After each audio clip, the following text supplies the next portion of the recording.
আমাদের অভ্যন্তরীণ কোনো দ্বন্দ্ব করা যাবে না। ইসলাম এবং জাতীয়তাবাদী শক্তির মধ্যে যেন দ্বন্দ্ব হয়, সেই জন্য তারা কঠিন পায়তারা চালাচ্ছে। ভারতীয় এজেন্ডা বাস্তবায়ন করার জন্য বিভিন্ন ইসলামিক দলের মধ্যে নেতৃবৃন্দ জবান থেকে জাতীয়তাবাদী শক্তির বিরুদ্ধে কথা বলাচ্ছে, আবার জাতীয়তাবাদী শক্তির মধ্যে থাকা কিছু রয়ের কাজের সহযোগিতা করার জন্য কিছু লোককে দিয়ে ইসলামী শক্তির বিরুদ্ধে কথা বলাচ্ছে। সুতরাং আমি দুই শক্তিকে অনুরোধ করব, দাবি করব সতর্ক হওয়ার জন্য। দুইটা দল, জাতীয়তাবাদী শক্তি এবং ইসলামী শক্তি, মুসলিম শক্তি, বাংলাদেশে বিগত 18 বছর পর্যন্ত নির্যাতিত হয়েছে, দুই দল মাজলুম হয়েছে। আমরা ভাই ভাই, আমাদের মধ্যে কোনো দ্বন্দ্ব নাই। কেউ যদি দ্বন্দ্ব করে মনে করবো এটা ভারতের দালাল। কোরআনের কথা বলার অপরাধে তোমরা মামলা করেছিলা, শুধু চুরি করিয়া পালাও নাই, বরং কিয়ামতের দিন নবী এবং কোরআন দুইটা তোমাদের বিরুদ্ধে মামলা করবে। কারণ অনেক কোরআনের কর্মীকে মামলা দিয়ে ঘরছাড়া করেছে তোমরা। ব্যাস। আরে দুনিয়ার মামলা থেকে তো তারা যেভাবেই হোক জামিন পেল, তোমরা মামলার জামিন পাবে না। তার কারণ নবীর মামলার জামিনদার মোকাবেলা করার কোনো সাহস কি কারো আছে? বিগত একটা গভর্নমেন্ট ছিল যারা পালাই গেছে। আল্লাহর কোরআনের মাহফিল করার আগে তাদের অনুমতি নিতে হতো। আগামীতে বাংলাদেশে যে দলই ক্ষমতায় আসুক, ওই রকম পাগলামি কেউ যেন আর না করে। তবে আমার বিশ্বাস, পালাতক দলটি ছাড়া বাংলাদেশে আল্লাহর কোরআন নিষিদ্ধ করবে, কোরআনের মাহফিল নিষিদ্ধ করবে, এত বড় বেয়াদব কোন দল বাংলাদেশে আপাতত নাই। ঠিক না বলেন?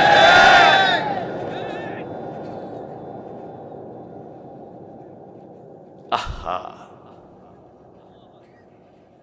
বাংলাদেশের রাজনৈতিক সবাই এক হবে না, ভিন্ন মতাদর্শ থাকতেই পারে। বিএনপি একটা প্যাটার্ন একভাবে চলবে, জামাত ইসলামী একভাবে চলবে, চরমনাই একভাবে চলবে, এটা চলতে পারে। রাজনৈতিক এক একজনের এক একটা দর্শন। কিন্তু আমার বিশ্বাস কি জানেন, বিএনপি যদি কিয়ামত পর্যন্ত ক্ষমতায় থাকতো, এরপরও সাইদি সাহেবকে কমপক্ষে ফাঁসির রায় দিয়ে বেইজ্জতি করার দুঃসাহস বিএনপির কেউ দেখাতো না। এত বড় বেয়াদব বিএনপি কোনোদিন হতে পারতো না। বাংলাদেশে কোন কমিউনিস্টরা আসলো মামুনুল হকের মতো মানুষকে হাত করা পরাইয়া নারী ঘটিত অঘটনের মামলা দিয়ে তারপরে তার অপমানিত করার মতো শাইখুল হাদিস আল্লামা আজিজুল হক সাহেবের মতো মানুষকে জেলের মধ্যে ঢুকাইয়া অজুর পানি দিবে না, এত বড় বেয়াদবি করার দুঃসাহস কেউ দেখাতো না। ঘুরে দাঁড়াবার সময় এসেছে, এই সময় বসে থাকলে আর চলবে না। সুতরাং যারা পালিয়ে গেছে তারা বুঝতে পারছে ওরা একটা জুয়া খেলার মতো রাজনীতি নিয়েছিল, প্রচুর টাকা কামাইয়া চলে গেছে। চোর যারা তারা পালিয়ে গেছে। গৃহস্থ যখন সজাগ হয়, চোর আর বাসায় থাকতে পারে না, ঘরের মধ্যে থাকতে পারে না, বেড়া ভাঙ্গে পালায়। ঠিক না বলেন? ওনারা নাকি আবার আসিবে, চট করে চলে আসবে। এই বানসারামপুরের পোলাপাইন, তোমরা একটু বলো, তোমরা আসলে কি করবা? সালাম দেবা না কট করে ধরে ফেলবা? এই দিক দিয়ে নাকি ঢুকবে, এদিক দিয়ে। এদিক কোথায় জানো? সীমান্ত কোন জায়গায়? এই আখাউড়া দিয়ে ঢুকবে। তোমরা রেডি কিনা সেটা কও? তোমরা সজাগ আছো? ইসলামের শত্রুরা হুঁশিয়ার সাবধান, ইসলামের শত্রুরা হুঁশিয়ার সাবধান। নারে তাকবীর! সজাগ থাকতে হবে। আসুন এখন থেকে এই ব্রাহ্মণবাড়িয়ায় সামান্য এক করা জমির জন্য, 5 মণ ধানের জন্য এখন থেকে আর বল্লভ, চল, এরপর আরো কি কি অস্ত্র আছে, টেডা, এগুলো নিয়ে নামবেন না। এক ভাই যদি 1 মণ ধান খায় খাক, কিন্তু আমরা কেউ কোনো ভাইকে খাবো না, এই নিয়ত আগে রাখতে হবে। প্রয়োজনে ও খাবে, কিন্তু ওরটা আমি খাবো না। কিন্তু যদি বাংলাদেশ স্বাধীনতা সার্বভৌমত্বের বিরুদ্ধে কোন অপশক্তি আবার দাঁড়াতে চায়, ইসলামের বিরুদ্ধে আবার যদি কেউ জালেম দাঁড়াতে চায়, তাহলে ঠেকাগুলো আবার নতুন করে ধার দিয়ে নেমে পড়তে হবে। সিদ্ধান্ত হবে আগামীর বাংলাদেশ কাদের বাংলাদেশ? ভারতীয় তাবেদারদের বাংলাদেশ আর হতে দেব না। আরে আপনার আসার কি দরকার? ঠিক মতো ঠিকানা দেন না, দেখবেন পোলাপাইনদের ধরে নিয়ে আসবেন। ঠিক কিনা বলেন? ঠিকানাই তো দেয় না। হ্যাঁ, ঠিকানা দেয় না। ঠিকানা দেন, দেখবেন না পোলাপাইনি কি আদরে নিয়ে আসে।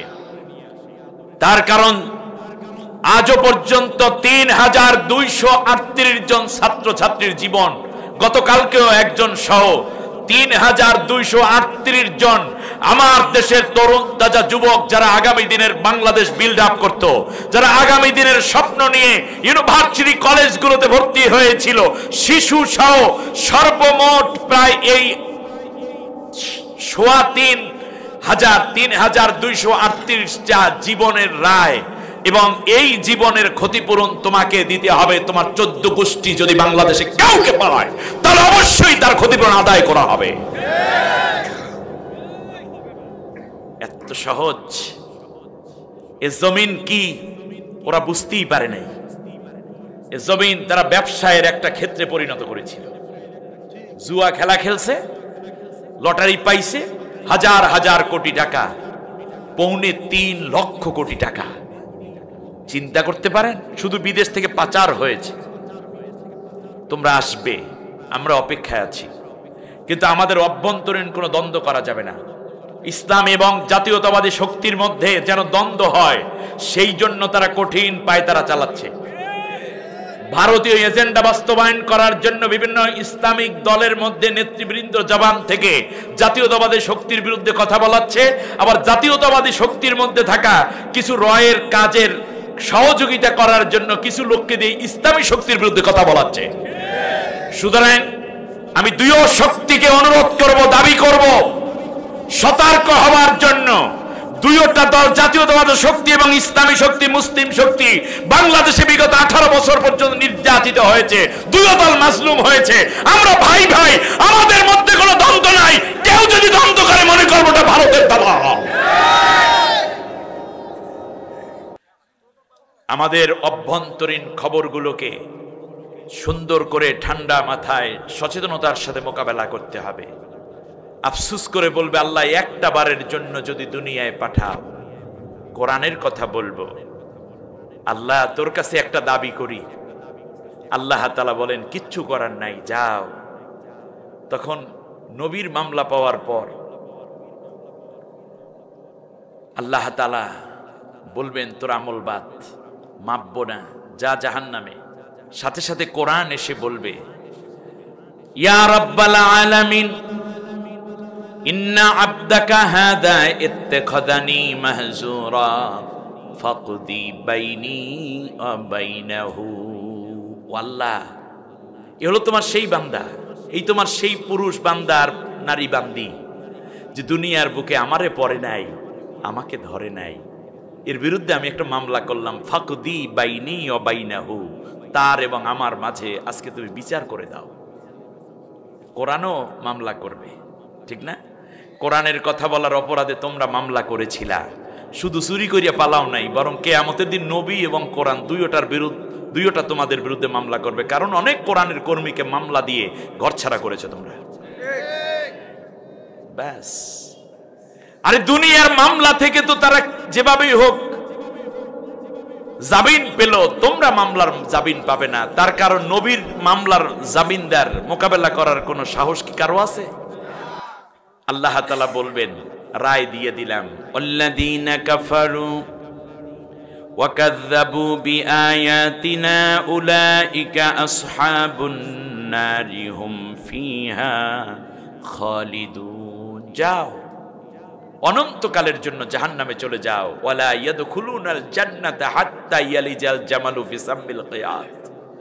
সুয়ের ছিদ্র দিয়ে উট প্রবেশ করা যেমন অসম্ভব, আমার কোরআনের সাথে যাদের জীবনের কোনো সম্পর্ক নাই তারা জান্নাতে যাওয়া তেমনই অসম্ভব। কোনো দিনও জান্নাতে যেতে পারবে না তুমি। আল্লাহ আমাদেরকে মাফ করুন, আল্লাহ আমাদেরকে রহম করুন। এই তিনজন উঠলো কেন একটু জিজ্ঞেস করে তারপরে দেন। ইস্তেনজা, আল্লাহ মাফ করুন, আল্লাহ সহজ করুন। ভাইরা আমার, একান্ত মুরব্বীরা ছাড়া আর কেউ উঠেন না। কিন্তু নবীজি আবার কি বলেছেন জানেন? তুমি যদি কোরআনের ময়দানে যাও, ইয়াতাআল্লামাল কোরআন আও ইউআল্লিমা, তুমি হয়তো কোরআন শুনবে না হয় শোনাবে। যদি ধৈর্য সহকারে ভদ্র সহকারে বসো, তাহলে আমি নবীজি তোমাকে একটা সুসংবাদ দিলাম, যাওয়ার সময় আল্লাহ তাআলা তোমাকে দিবেন হাজ্জাতান ও উমরাতান তাম্মাতান তাম্মাতান তাম্মা। নবী কয় টাইমস বলেছেন? 3 বার বলেছেন যে একটা পূর্ণ উমরা, একটা পূর্ণ হজের সওয়াব প্রত্যেকের আমলনামায় আল্লাহ তাআলা দান করে দিবেন। আমরা খালি যাচ্ছি নাকি হজ উমরার সওয়াব নিয়ে যাচ্ছি? শুধু তাই না, আল্লাহ তাআলা বলছেন কোরআনের ময়দানে যখন তুমি উপস্থিত থাকবে, ফাইযা কুরিয়াল কুরআনু ফাসতামিউ লাহু ওয়া আনসিতু লাআল্লাকুম তুরহামুন। কান খাড়া করে আমার কোরআনের কথা শুনবা অন্তর দিয়ে, আর আদবের সাথে চুপ থেকে কথাগুলো নেওয়ার চেষ্টা করবা। তাহলে আমি আল্লাহ রব্বুল আলামিন যাওয়ার সময় সব গুনাহ মাফ করে রহমতের সারিতে যারা আছে সেই রহমত প্রাপ্তদের সাথে তোমাকে শামিল করে বাড়িতে পৌঁছে দেব। আল্লাহ দিবেন রহমত, গুনাহ মাফ।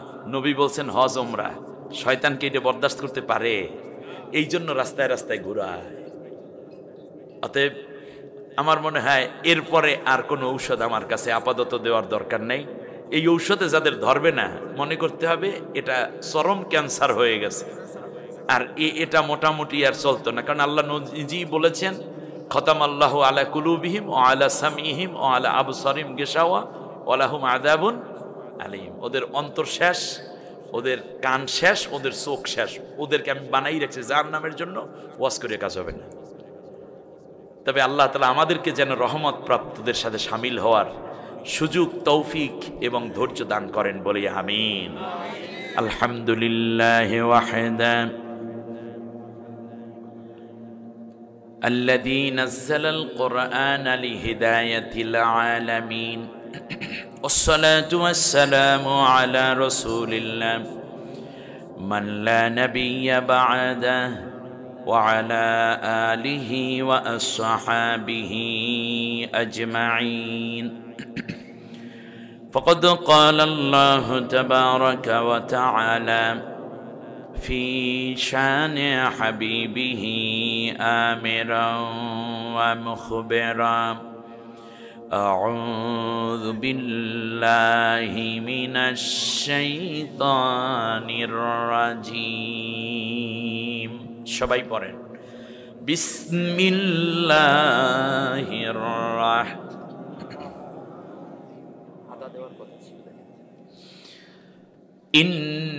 ইন্নাল্লাহা ওয়া মালাইকাতাহু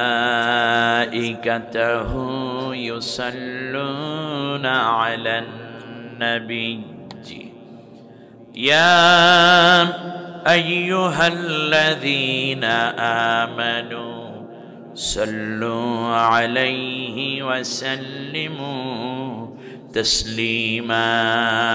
আল্লাহুম্মা সাল্লি আলা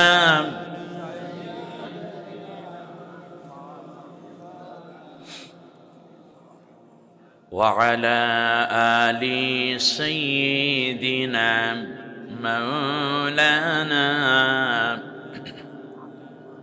রসুল তুমি আমার হয়ে যাও, আহা নবী তুমি আমার হয়ে যাও।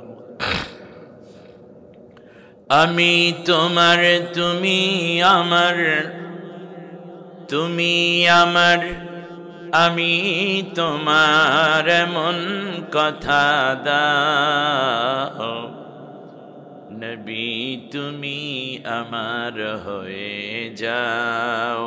বালাগাল উলা বিকামালিহি কাশাফাত দুজা বিজামালিহি হাসরাত জামিউ খিসালিহি সাল্লু আলাইহি ওয়া আলিহি।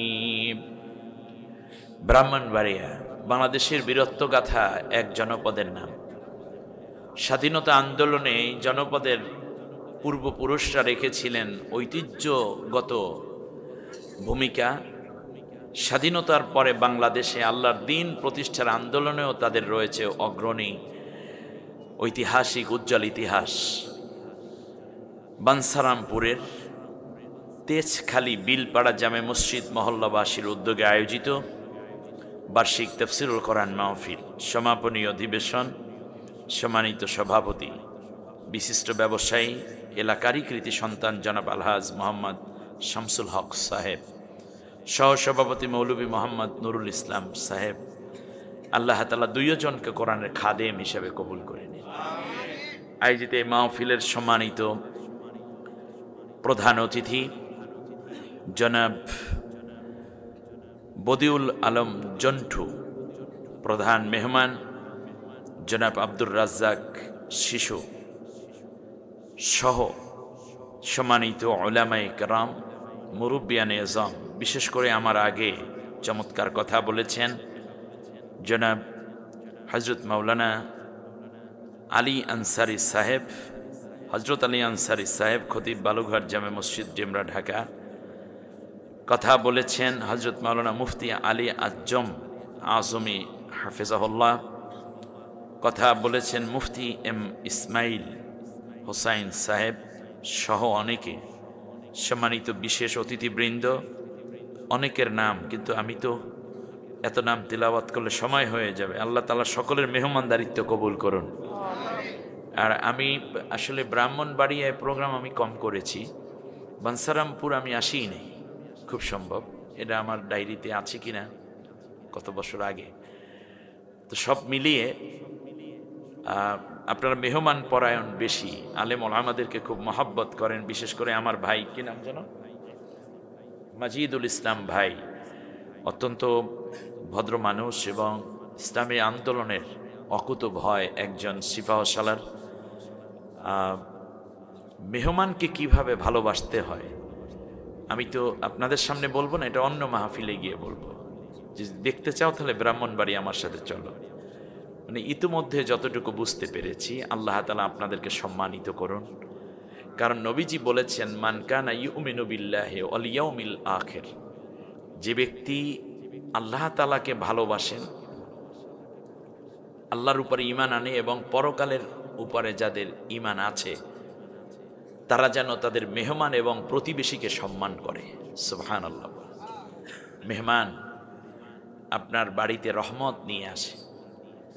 আর আমি এমন এক মেহমান, আমার ভিতরে এখন দুইটা গুণ আছে, তিনটা গুণ। এক নম্বরে আমি মেহমান, দ্বিতীয় হচ্ছে আমি মুসাফির, আর তৃতীয় হচ্ছে আমি অনেক অসুস্থ। বলতে পারেন হুজুর কথা যেভাবে শুরু করছিলেন তাতে অসুস্থ তো বোঝা যায়, ওটা ওর আলাদা জিনিস। কথা বুঝতে পারছেন কিনা? এটা মানে এটা কখন যে কিভাবে কথা আসে এটা আমি অনেক সময় মেজারমেন্ট করতে পারি না। এটা একান্ত আল্লাহর একেবারে খাস দয়া।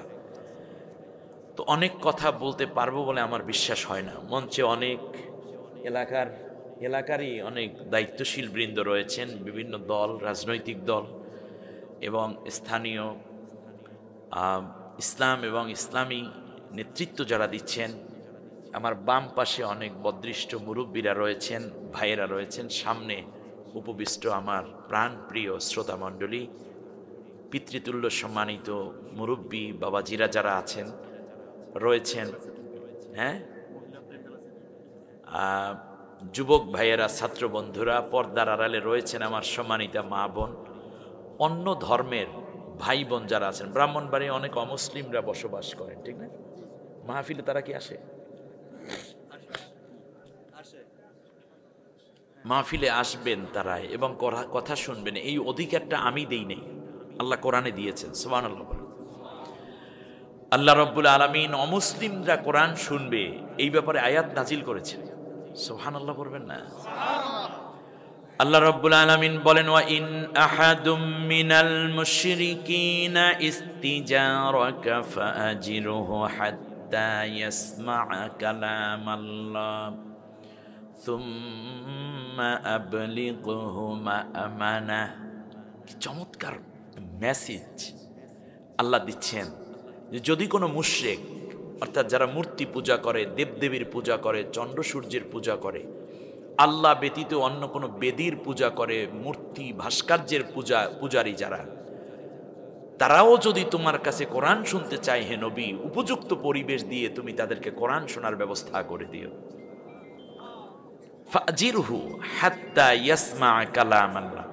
কোরআন শুনতে শুনতে রাত অনেক হয়ে যায়, বাহন পাচ্ছে না, তাহলে তুমি আগে নিজের ঘরে যাইও না। নবীকে আল্লাহ বলছেন আগে তুমি নিজে ঘরে ঢুকে পড়ো না, বরং আগে তাদেরকে সুম্মা আবলিগুহু মা'মানা, নিরাপত্তার সাথে আগে ওই মুশরিকদেরকে, অমুসলিম শ্রোতাদেরকে তাদের বাড়িতে আগে পৌঁছাইয়া দাও, তারপরে তুমি নিজের ঘরে গিয়ে আশ্রয় নিও, ঘরে নিয়ে আরাম করো। কারণ তারা আগে বাড়িতে পৌঁছলো কিনা এই খবর নাও, অথবা তাদেরকে নিরাপত্তার সাথে পৌঁছে দাও। সুম্মা আবলিগহু মা'মানা, আপনারা জানেন মনে এটা আমরের ছিগা, ওলামায়ে কেরাম। আবলিগহু তাকে আগে পৌঁছাও বাড়িতে, মা'মানা নিরাপত্তার সাথে, আমানের সাথে, নিরাপত্তা সহি সালামতে। সুবহানাল্লাহ বলেন। অতএব তাদেরকে আগে বাড়িতে পৌঁছায় দাও। তার কারণ কোরআন কি শুধু মুসলমানের?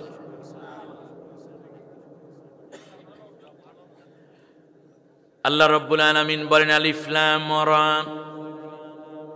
কিতাবুন আনজালনাহু ইলাইকা লিতুখরিজান নাসা মিনাজ যুলুমাতি ইলান নূর।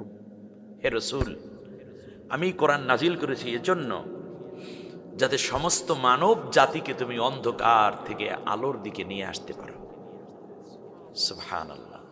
লিতুখরিজান নাস, হিন্দুরা মানুষ না, আর নাস অর্থ মানুষ, হিউম্যান। সমস্ত মানুষ যেন অন্ধকার থেকে আলোর দিকে আসতে পারে। যুগে এই কোরআনটা নাজিল হয়েছে, সেই যুগটাকে কি যুগ বলা হয়? আইয়ামে জাহিলিয়াত। আমার দিকে তাকান একটু। দ্য এজ অফ ডার্কনেস, যেটাকে আরবিতে বলে আইয়ামে, আর বাংলায় বলে অন্ধকার যুগ। যেখানে অন্ধকার, সেখানে মোস্ট নিডেড একটা জিনিস খুব দরকার হয়ে পড়ে। সব বলা হয় কি? আবু জাহেল। আবু জাহেলের সাথে যারা থাকে তারাও জাহেল।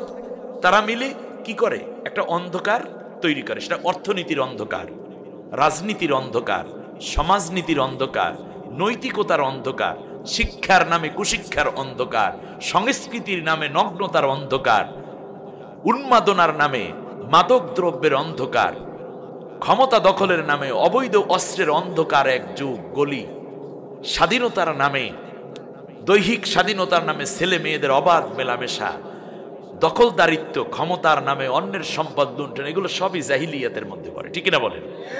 এ অর্থে বিগত গভর্নমেন্টটা ছিল সবচেয়ে বড় জাহিল গভর্নমেন্ট। আমার দেশটাকে অন্ধকারে ডুবাই দিয়ে গেছে। জাহিলিয়াত। তাহলে বোঝা যায় জাহিলিয়াত তৈরি করে রাষ্ট্রশক্তি। কারণ আবু জেহেল ছিল কি শক্তি? রাষ্ট্রশক্তি। জাহিলিয়াতের উদ্ভাবক সাধারণ মানুষ নয়, তারা আলো পেতে চায়। তারা কি পেতে চায়? আলো পেতে চায়। তারা আলোর সন্ধান করে। এই সময় রাসূল সাল্লাল্লাহু আলাইহি ওয়াসাল্লাম এসে আল্লাহর কোরআন পেয়ে গেলেন। হেরা পাহাড়, ওই পাহাড়টার নাম ছিল হেরা পাহাড়। বলেন কি? কিন্তু ওই পাহাড়ের পরবর্তী নাম হয়ে যায় জাবালে নূর। তাহলে এখন বলুন, আরবিতে জাহেল অর্থ অন্ধকার। অন্ধকার দূর করতে হলে লাগে আলো। আলোকে আরবিতে কি বলে? নূর লাগে। এজন্য আল্লাহ তাআলা কোরআনের নাম রেখেছেন নূর। হাদা হুদা ওয়া নূরা ওয়া বুশরা লিল মুসলিমিন লিতুখরিজান নাসা মিনাজ যুলুমাতি ইলান নূর। নবী গো, আমি নূর দিয়ে দিলাম। ওই হেরা পাহাড়ের নাম হয়ে গেল কি? নূর মানে কি? আলোর পাহাড়। আলোর পাহাড় মানে কি ওখান থেকে আলো বের হয় না, বরং কোরআন এসে যেহেতু ওই গুহাটাকে আলোকিত করেছে, কোরআন এতই আলোকিত, গোটা পাহাড়কে আল্লাহ তাআলা বিশ্ববাসীর সাথে পরিচয় করাই দিলেন। এটার হেরা পাহাড় নাই, এখন এটা নূরের পাহাড়। তাহলে পাহাড়ের সাথে কোরআন লাগলে সে কি হয়ে যায়? নূর হয়ে যায়। গতকালকে ছিল মুহাম্মদ সাল্লাল্লাহু আলাইহি ওয়াসাল্লাম, মুহাম্মদ বিন আব্দুল্লাহ। গতকালকেও ছিলেন মুহাম্মদ বিন আব্দুল্লাহ, আর আজকে তিনি হয়ে গেলেন একজন নূরের পথ প্রদর্শক। সুবহানাল্লাহ বলেন। নবীকে আল্লাহ তাআলা কখনো কখনো নূর বলেছেন, তার কারণ নবীকে নূর স্পর্শ করেছে, যাকে স্পর্শ করে সেই নূর হয়ে যায়। সুবহানাল্লাহ বলেন। এই নূর মানে জ্ঞানের নূর, এই নূর মানে আমলের নূর, এই নূর মানে চিন্তার নূর। অন্ধকারকে পরাজিত করে নূরের সন্ধান পেলেন নবীজি, সন্ধান দিলেন খাদিজাকে, সন্ধান দিলেন আবু বকরকে, সন্ধান দিলেন ওমরকে, উসমানকে, আলীকে, তলহা, জুবাইর, খাব্বাব, কুবাই, বেলাল, আরাত, আব্দুর রহমান বিন আউফ সহ অগণিত মানুষকে। বস এমন একটা নূরের সমাজ প্রতিষ্ঠিত হয়ে গেল। আল্লাহ রব্বুল আলামিন বললেন, এবার হলো তোমরা আলোকিত একটা সমাজ উপহার দাও। তার কারণ যাদের নেতৃত্বে অন্ধকার প্রতিষ্ঠিত হয়েছে, এবার কোরআন নিয়ে তোমরা একদল মানুষ ওই জায়গায় আলো জ্বালান শুরু করে দাও, তাহলেই বিপরীতে মূলত মানুষেরা আলোর দিকে ছুটে আসবে। সুবহানাল্লাহ। অতএব আমরা কি অন্ধকারেই থাকবো না আলোর দিকে আসব? অন্ধকার দরকার ঘুমের জন্য। বলেন কিসের জন্য অন্ধকার দরকার? ঘুমের জন্য। আর যারা দুষ্ট লোক চুরি করে তাদের জন্য অন্ধকার দরকার, তারাও আলো দেখতে চায় না, ঠিক কিনা বলেন? আরেক গ্রুপের অন্ধকার দরকার, যারা রাত্রে বিশেষ করে নিশাচর যারা প্রাণীগুলো আছে, যেমন বাদর, এরপরে আর কি কি আছে না জানো, বাদর আছে, তারপরে শেয়াল আছে, এরা রাত্রে শিকার ধরে, যার কারণে তারা আলো দেখলে পছন্দ করে না, তারা কি চায়? অন্ধকার চায়। সুতরাং কোরআনের বিজয় হোক যারা চায় না, হয়তো তারা চোর, না হয় আবু জেহেলের খালাতো মামাতো ভাই, অথবা তারা শেয়ালের গোষ্ঠী, পেশার গোষ্ঠী, ঠিক কিনা বলেন?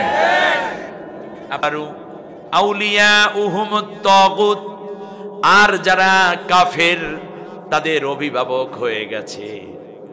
অভিভাবক হয়ে গেছে, তাগুতি শক্তি, মানে ইসলাম বিরোধী শক্তি। ইউখরিজুনাহুম মিনান নূরি ইলাজ যুলুমাত। তারা সব সময় যারা আলোতে আছে তাদেরকে আলোর দিক থেকেও টেনে টেনে অন্ধকারে ডুবাইতে চায়। তাহলে প্রতিযোগিতা হচ্ছে, এক দলে টানে অন্ধকার থেকে আলোর দিকে, আর এক দলে টানে আলো থেকে। আপনারা কোন দিকে সাড়া দিবেন? অন্ধকার থেকে যারা আলোর দিকে টানে, আলোর দিকে টানতে হলে কি লাগে? কোরআন লাগে, নবীকে লাগে, নবীর আদর্শ লাগে। অতএব আল্লাহর আইন, আল্লাহর বিধান, আল্লাহর কোরআন এবং নবীর সুন্নতের দিকে যারা ডাকে, তারা অন্ধকার থেকে আলোর দিকে ডাকে। আপনারা কি তাদের ডাকে সাড়া দিতে রাজি আছেন? কে কে রাজি? হাত উঁচু করে আল্লাহকে দেখা।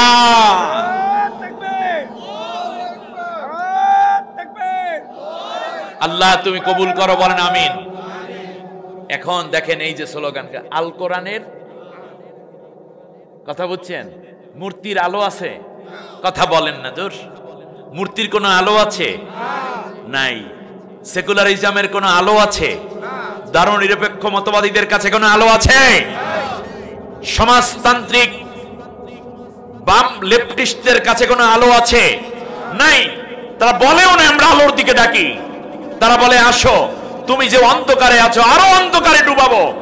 এবার স্বাধীনতার 54 বছর বয়সে আমাদের একটি শপথ হতে হবে, আমরা আর অন্ধকারে থাকবো না, এখন আলোতে আসতে চাই।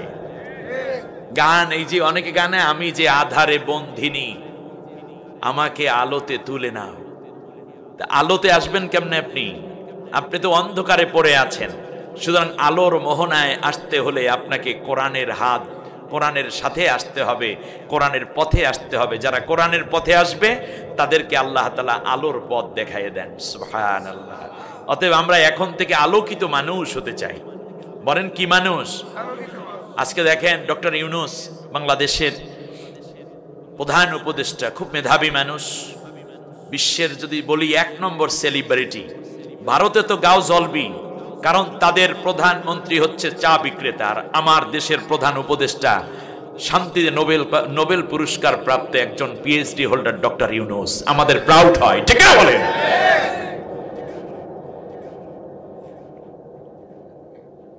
আমার বন্ধুগণ, অতএব যদি আলোকিত জাতি বানাতে চাই, আপনার সন্তানটি অন্ধকারে ডুবে যাবে এটা চান না, আলোর মধ্যে হাবুডুবু খান সেইটা চান। আলোতে ধন্য হোক, আলোতে অবগাহন করুক, এটা যদি চান, তাহলে তাকে কোরআনের সাথে জুড়ে দিতে হবে, কোরআনের পথে আনতে হবে।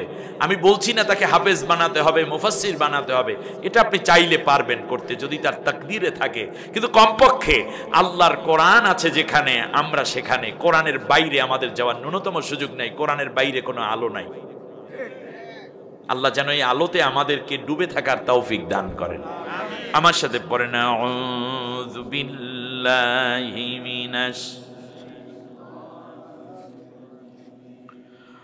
বিসমিল্লাহির রাহমানির রাহিম। বিতাড়িত অভিশপ্ত শয়তানের ওয়াসওয়াসা থেকে আল্লাহর আশ্রয় চাই। কার আশ্রয়? হয় নাই, আর জোরে বলতে হবে। বীরের দেশের মানুষ শিয়ালের মতো ডাক দিলে মানাবে, সিংহের মতো গর্জন দিতে হবে। বলেন আমাদের আশ্রয়দাতা কে? এই তো কিছু হয়েছে মোটামুটি। আমাদের প্রশ্রয়দাতা কে? রক্ষাকর্তা কে? সাহায্যদাতা কে? America, Britain, Russia, China, Bharat, Pakistan. আমাদের আশ্রয় একমাত্র কার কাছে? কার কাছে সাহায্য চাই? দুঃখজনক ভাবে জাতির মধ্যে এত বড় বিভক্তি কেমনে করলো এর আত্মঘাতী সিদ্ধান্ত। বাংলাদেশের বিগত 18টা বছর শোষণ, নির্যাতন, স্বৈর শাসনের ফলে বিরোধী দলের যত গালি দিছে তার মধ্যে অনেক গালি, এর মধ্যে একটা গালি ছিল এরা হলো পাকিস্তানের দালাল। যারা স্বাধীনতার যুদ্ধ করলো, এক নারী তার স্বামী, নাম নিতে অসুবিধা নাই, শহীদ প্রেসিডেন্ট জিয়াউর রহমান, তাকে পর্যন্ত রাজাকার বলে গালি দিছে। উনিও নাকি পাকিস্তানের গুপ্তচর ছিল। আমি জানি না ইতিহাস, যেহেতু আমার জন্ম 78-এ, অনেক অনেক পর। আমার কথা হচ্ছে, আপনাদের কষ্ট হচ্ছে না তো? এই ফাঁকে ফাঁকে একটু কথা বলে যাই, কবে আবার আসবো। দেখেন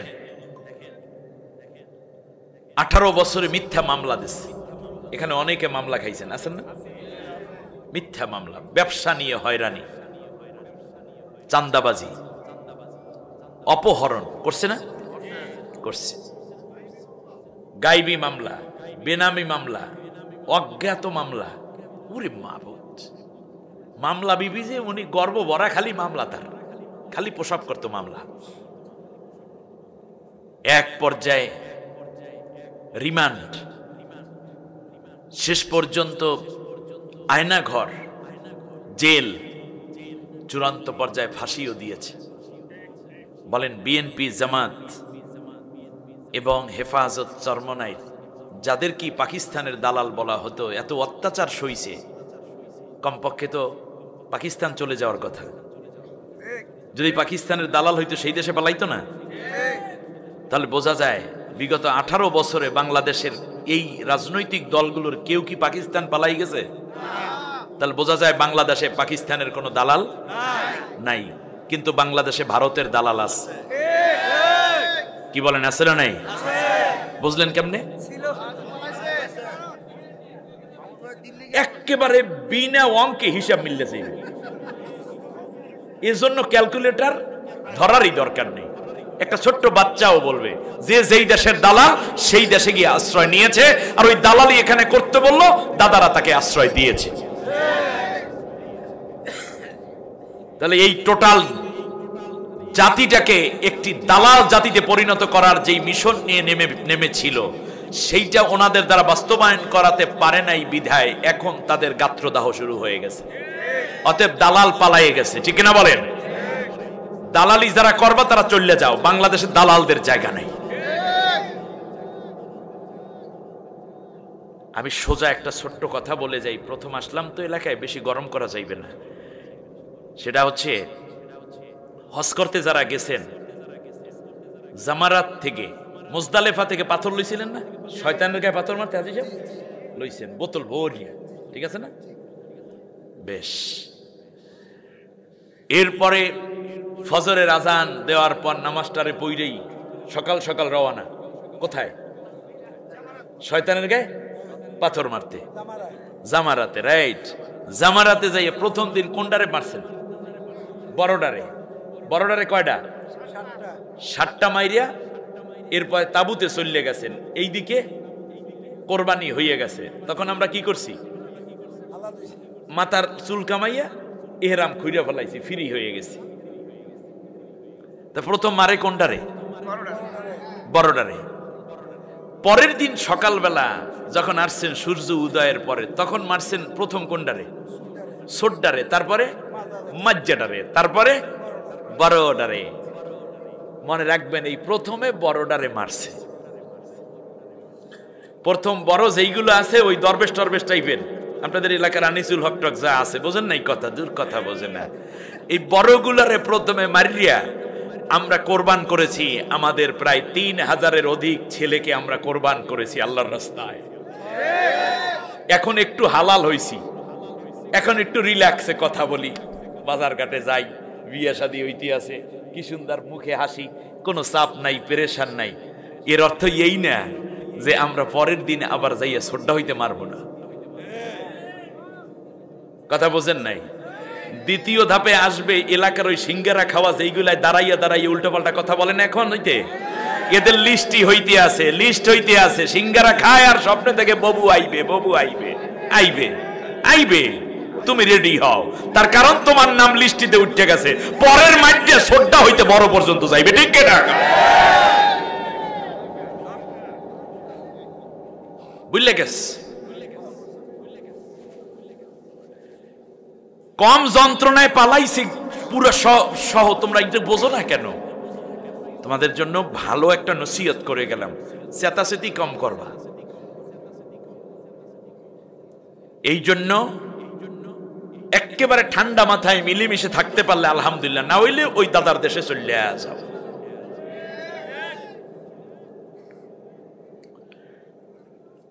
পরম করুণাময় অসীম দয়ালু আল্লাহর নামে শুরু করলাম। আপনাদের কষ্ট হয়েছে? কোন উচ্ছৃঙ্খলতা যারা দেখাবে, আমি আপনাদের গোপন একটা তথ্য দিয়ে গেলাম, আমার বিশেষ করে ওই ডিঙ্গি নৌকায় যারা আছেন তাদেরকে। আপনাদের লিস্টি করার জন্য বিএনপি জামাতকেও দায়িত্ব দেওয়া হয় নাই। একটা গোয়েন্দা বিশাল বাহিনী ইতিমধ্যে তৈরি হয়ে আছে। একেবারে ওয়ার্ডের সভাপতি, সেক্রেটারি, ছাত্রলীগ, আওয়ামী লীগ, তাঁতি লীগ, গোবর লীগ, এরপরে লেজ লীগ, জোতা লীগ যা আছে সবার নাম কিন্তু অলরেডি চলে যাচ্ছে। অতএব মাথা উঁচু কইরে কচ্ছপের মতো কোপ খাইয়েন না। ভিতরের মাথা ভিতরে রাখেন, ঠান্ডা মাথায় থাকেন। দেশের জন্য কাজ করেন, ইসলামের জন্য কাজ করেন, মিলেমিশে থাকার চিন্তা। উল্টোপাল্টা পড়লেই কিন্তু আপনার কখন যে টান মারবে আপনি চিন্তাও করতে পারবেন না। তার কারণ একটা সময় তো লাগবে, বোঝেন না? লিস্ট চলতে আছে, ধরবে তো পরে। 18 বছরের ঝামেলা আপনি বোঝেন নাকি? এটা ভালো কথা কয়ে গেছে। আরেকটা কথা কইতেন, এ লাইভ দিছে নাকি এই জায়গায় আল্লাহ জানে, মারছি আমারে। আরেকটা কথা হইলো, আপনারা মনে করছেন যে মনে হয় দুই বুইনের সাথে, হ্যাঁ, যে মনে হয় ওই যে ওই 16-17 জনকে আদালতে উঠায়, খালি দেখেন না আপনারা? ওই শাহজাহান সাহেব, হাসানুল্লাহ কিনু, রাশেদ খান মেনন, এই কয়জনই মনে হয়। না না, আরে চান্দু সব ধরা পড়ছে। সব চান্দুদের পাসপোর্ট লেডি হিটলারের রুমে পাওয়া গেছে গণভবনে। আপনারা শোনেন না এইগুলা? যাইবে কই? তাহলে উঠায় না কেন একসাথে? না উঠানোর কারণ হইল একটাই, সেটা হচ্ছে তাহলে আবার ওই 17-18 জনের জ্বালাই তো বোঝেন না, চললে গেল, আমাকে সব শেষ হইয়া গেল। তো সব উঠাইলে আবার এগো কিছু তো জিনিস তো বাইরে আছে, টাকা পয়সা দিয়ে, বোঝেন না? কইবে যে দেশে মানবাধিকার লঙ্ঘন হইতে আছে, বিরোধী দলের এত এত লোককে এই করছে, সেই করছে, হ্যাং করছে, ত্যাং করছে। এই জন্য দাদা ইউনুসের বুদ্ধি বেশি। উনি করছে কি, সামনে আনছে 15-16 জন, আর ভিতরে সব রাখ্যা ডিমের থেরাপি চলতে আছে। এই জন্য দেশে আন্ডার দাম বাড়িয়ে গেছে। আসার সময় ফেরির মধ্যে একটা ডিম খাইছি 30 টাকা দিয়ে, 3 জনের 3টা ডিম 90 টাকা দাম। 90 টাকা না রে? হ্যাঁ। আপনি কি মনে করছেন ডিমের দাম বাড়ছে? কই, এর মানে ওখানে কামে লাগতেছে। হাজার হাজার আছে, হাজার হাজার। এই হাজার হাজারের দিয়া কোটি কোটি টাকা যখন ধরা পড়ে গেছে, মায়ের রূপে তো ঔষধ নাই। ওরে বাবা গো মা গো, টাকা কই সেইটা কও আগে। কারণ ইনুসেরে যদি কেউ শিখাইতে যায় টাকা কেমনে আদায় করা লাগে, ওর মতো বোকা দুর্নইতে নেই। এই জন্য সে কয় যে দরকার বুদ্ধি, টাকা তো দরকার নেই। ওনাকে মনে করছেন উনি সোজা মানুষ। ওরে মনু, ওই যে সোজা জেলাফির মতো, তাই সোজা জিনিস কি আপনারা বুঝছিলেন? সে কিতা করছে শেষ পর্যন্ত যখন দেখছে যে হ্যাঁ এইবার টাকা বের হওয়া শুরু হয়েছে, টাকা বের হয়েছে মাশাআল্লাহ। ইউরোপীয় ইউনিয়নে যত টাকা ঢুকছে, সুইস ব্যাংকে যত টাকা ঢুকছে, সব 17টা কান্ট্রির পররাষ্ট্রমন্ত্রীরা ডাকছে, যা বিশ্বের ইতিহাসে প্রথম। বাংলাদেশে আইসা বলছে যে দেখো এই হলো ঘটনা, খাউন টাউন দিয়া। তারপর বললো যে এই দেখো তোমার এই ব্যাংকে আমার অমুকের দুর্নীতি করা টাকা আছে এত হাজার কোটি, এত হাজার কোটি, এত হাজার কোটি, এত হাজার কোটি।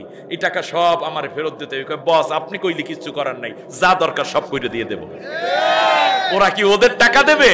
ওই যে যাওয়ার সময় বলছে না যে যা দরকার বাংলাদেশকে সব দেব, কি ওনাদের টাকা দেবে? এর মানে আমার টাকা আমারে ফেরত দেবে, এই ওয়াদা কইরে গেছে। ঠিক না? এটু যদি না বোঝেন তাই ব্রাহ্মণবাড়িয়ে জন্মগ্রহণ করলেন কি রে আপনারা? মোরা বরিশালে বলাবেন বুঝতে পারলাই, আপনারা বোঝেন না আরো আগে। শুধু তাই অ্যাকাউন্ট নাম্বার নিয়ে আনেছে, পাসওয়ার্ড লইলেছে, মাইরের উপরে ওষুধ আছে, পাসওয়ার্ড মাজর সব দিয়ে দিয়েছে। এই ফাঁকে যাচাই করছে কি দেশের অভ্যন্তরীণ চাহিদা অর্থের ইয়ে করেছে, রিজার্ভ বাড়ছে কয়েক গুণ। বাংলাদেশ ব্যাংকে অন্যান্য সব ব্যাংকগুলো দাঁড়াই গেছে। এরপরে বিগত 4 মাসে 4000 কোটি টাকা বিদেশি ঋণ, তাও আবার পরিশোধ করছে। টাকা আসে করতে আপনারা বোঝেন না? এই জিনিসগুলো বুঝতে কি লেখাপড়া লাগে? খালি কইতে আছে যে আমার এই কিছুটা সময় দাও, আমি কি করি দেখিয়া যাও তোমরা। কিন্তু আমাদের দেশের রাজনৈতিক দলের লোকেরা একটু বেশি মনে হয় অস্থিরতা দেখা শুরু করছে। আমি এই জন্য একটা অনুরোধ করি, কেউ কিছু মনে করেন না যে হুজুরে জানি এবার কোনো দলের কথা কয় কিনা। না, আমি বলি শোনেন একটা কথা কই। এই 1 বছর এই কয় বছর হইল এই স্বৈর শাসকের হইতে, আজই তো নির্বাচন 7 জানুয়ারি না?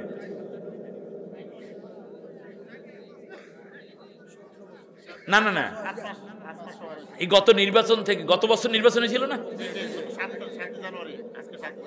আর 7 জানুয়ারি কয় বছর? 1 বছর। তাহলে এই সরকার আরো কয় বছর ক্ষমতায় থাকতে, যদি থাকতে যাইতে কিছু করতে পারতেন? কথা কয় না জোর, ভাল লাগে না। কমপক্ষে এই টার্মটাও যদি থাকো তাহলেও তো 4 বছর থাকতে। আমি জ্ঞানীদের জন্য বললাম ভাই, আমানত বিশ্বাস করেন, নতুন এসে আরো 4 বছর পর্যন্ত 41 4 বছর তো থাকতে, এর মধ্যে কিছু করতে পারতেন? বিএনপির বাইরে কি পিড়াইয়ে নামাইতে পারতেন? ওরে জামাতের বাইরে পারতেন? সব মিললে পারতেন? পারতেন না। নামাইছে কে? ওসিলা হইল ছাত্ররা, আমাদের সন্তানরা, আমাদের ভাইরা, ঠিক না? তাহলে মনে করেন এই 4 বছর তারা যে আবার ক্ষমতায় থাকতো, আজকে তারা দেখতেন কত বড় করে গণতন্ত্র প্রতিষ্ঠার ঐতিহাসিক এই 19তম বৎসর। এই কই মিথ্যা কথা কইতো। আর এই উসিলায় বিএনপি ফখরুল ইসলাম আলমগীররা হয়তো জেলের মধ্যে আটকাইতে না হইলেও কমপক্ষে পুলিশ দিয়ে বাড়িটি করতো। ওনারা আবার কইতো গণতন্ত্র ধ্বংসকারী স্বৈর শাসনের এত বছর। তখন দেখা যেত টিয়ার সেল, মায়ের রক্ত, পোলা পাইন দৌড়ত, ঠিক কিনা? এটা হইতো না?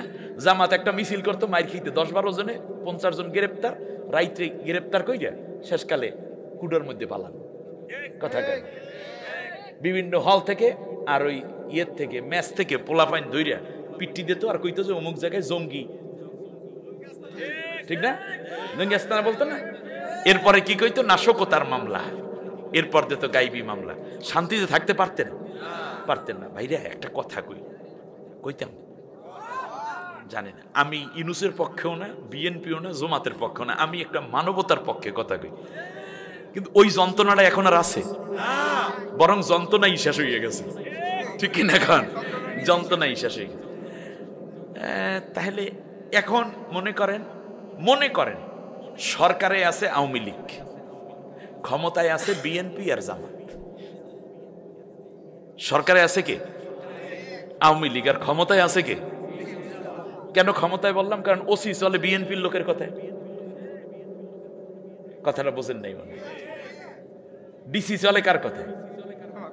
বিএনপি জামাতের কথায়। পুলিশ চলে কার কথায়? বিএনপি জামাতের। টিউনো সব শোনে কার কথা? তাহলে পাওয়ারে আপনারা, আর সরকারে আওয়ামী লীগ মনে করেন। যদি 4 বছর থাকে তাহলে চাচাই কি করে ওনার শেষ জীবনে আমরা একটু দেখতে যাইতে চাই। কিন্তু এখন কামড় উঠে গেছে বেশি। এই জন্য আজকে দেখলাম প্রেস সচিব বলছে বেশি ঝামেলা পাকাইলে আগামী ডিসেম্বরের দিকে নির্বাচন দিয়ে দেব, পরে দেখবেন অবস্থা কি হয়। আর একটু সময় দেন, পাওয়ারে তো আপনারাই আছে, শুধু পথটা নাই। মির্জা ফখরুল ইসলাম আলমগীর সাহেব আপনার একটা মন্ত্রিত্ব দরকার, এই তো, কারণ উনি স্থানীয় সরকার পল্লী উন্নয়ন সমবায় মন্ত্রী হয়ে যাইবে। এইরকম একটা মন্ত্রণাতন্ত্রের বিভিন্ন নাম ধাম আসবে।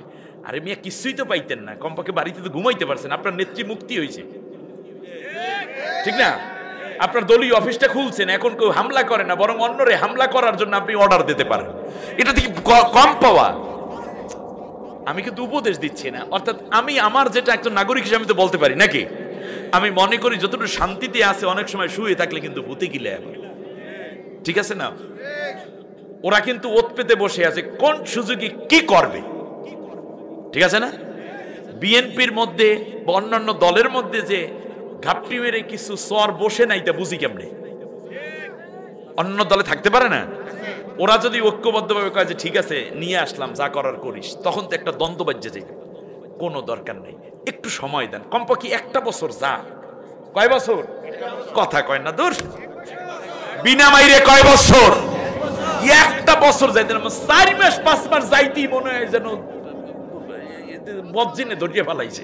ব্যাপারটা কি আমি তো বুঝলাম না কিছু। একটু ধৈর্য ধরা যাবে কিনা? মানে আহ্বান করবেন, দললে ধরেন, না দললে না ধরেন। আমাগো কাম জানাজা পড়ানো আর বিয়ে পড়ানো, ঠিক কি? শারআ লাকুম মিনাদ-দীন মা ওয়াসসা বিহি ইব্রাহিম মা ওয়াসসা বিহি নূহা والذي أوحينا إليك وما وصينا به إبراهيم وموسى وعيسى أن أقيموا الدين ولا تتفرقوا فيه كبر على المشركين ما تدعوهم إليه الله يجتبي إليه من يشاء ويهدي إليه من ينيب آمنت بالله। আমি যে আয়াত তিলাওয়াত করলাম এর মধ্যে 2টি নির্দেশনা আছে, একটা হচ্ছে ফরজ আর একটা হচ্ছে হারাম। বলেন তো কি? আমরা হারামটা করে যাচ্ছি, ফরজ সম্বন্ধে জানি না। আবার বলেন কয়টা নির্দেশনা আছে এটার মধ্যে? একটা কি? ফরজ, আর একটা কি? হারাম। আমরা হারামটা একের অবলীলায় করে যাচ্ছি, আর ফরজটার একেবারেই ছেড়ে দিয়েছি। আজকের এই আলোচনা থেকে আমরা কি ফরজটাকে গ্রহণ করব? কারণ ফরজ তরক করলে ঈমান থাকে না, স্বেচ্ছায় ফরজ তরক করলে কি থাকে না? ঈমান থাকে না। এই ফরজ আমরা জানিই না। আপনি আশ্চর্য হবেন যে এটাও যে ফরজ এটা আপনি জানেনই না। আমি কিছু কথা বলবো আজকে। আর হারামটাকে আমরা করে যাচ্ছি তৃপ্তি সহকারে, তাহলে আজকে ফরজটাকে ধরবো, হারামটাকে ছাড়বো। বলেন ফরজটাকে, হারামটাকে, সবাই রাজি আছেন? অর্থ হচ্ছে হে রাসূল শারআ, শারআ মানে হচ্ছে চূড়ান্ত রায়।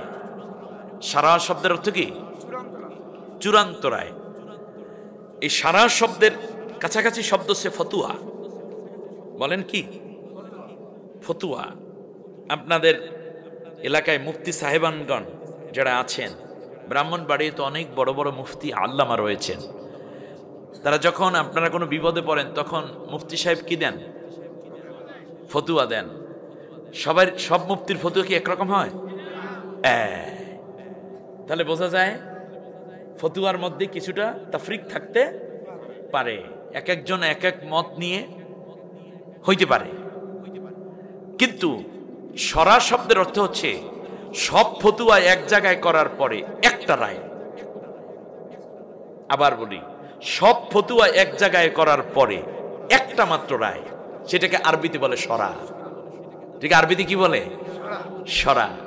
তাহলে ফতুয়ার মধ্যে মতপার্থক্য থাকতে পারে, কিন্তু সব মতপার্থক্য, মতদ্বৈততা, মত ঐক্য সব মিলেইয়া শেষবারে যে চূড়ান্ত রায়টা হয় সেটাকে আরবিতে কি বলে? ওইটা আর কোন ফতুয়া দিয়া, তাহলে ফতুয়া বড় না শরা বড়? সব ফতুয়া এক জায়গায় করলে একটা শরার সমান হয় না, কারণ শরা হচ্ছে শাশ্বত, অকাট্য এবং চূড়ান্ত, যার উপরে আর কিচ্ছু করার থাকে না।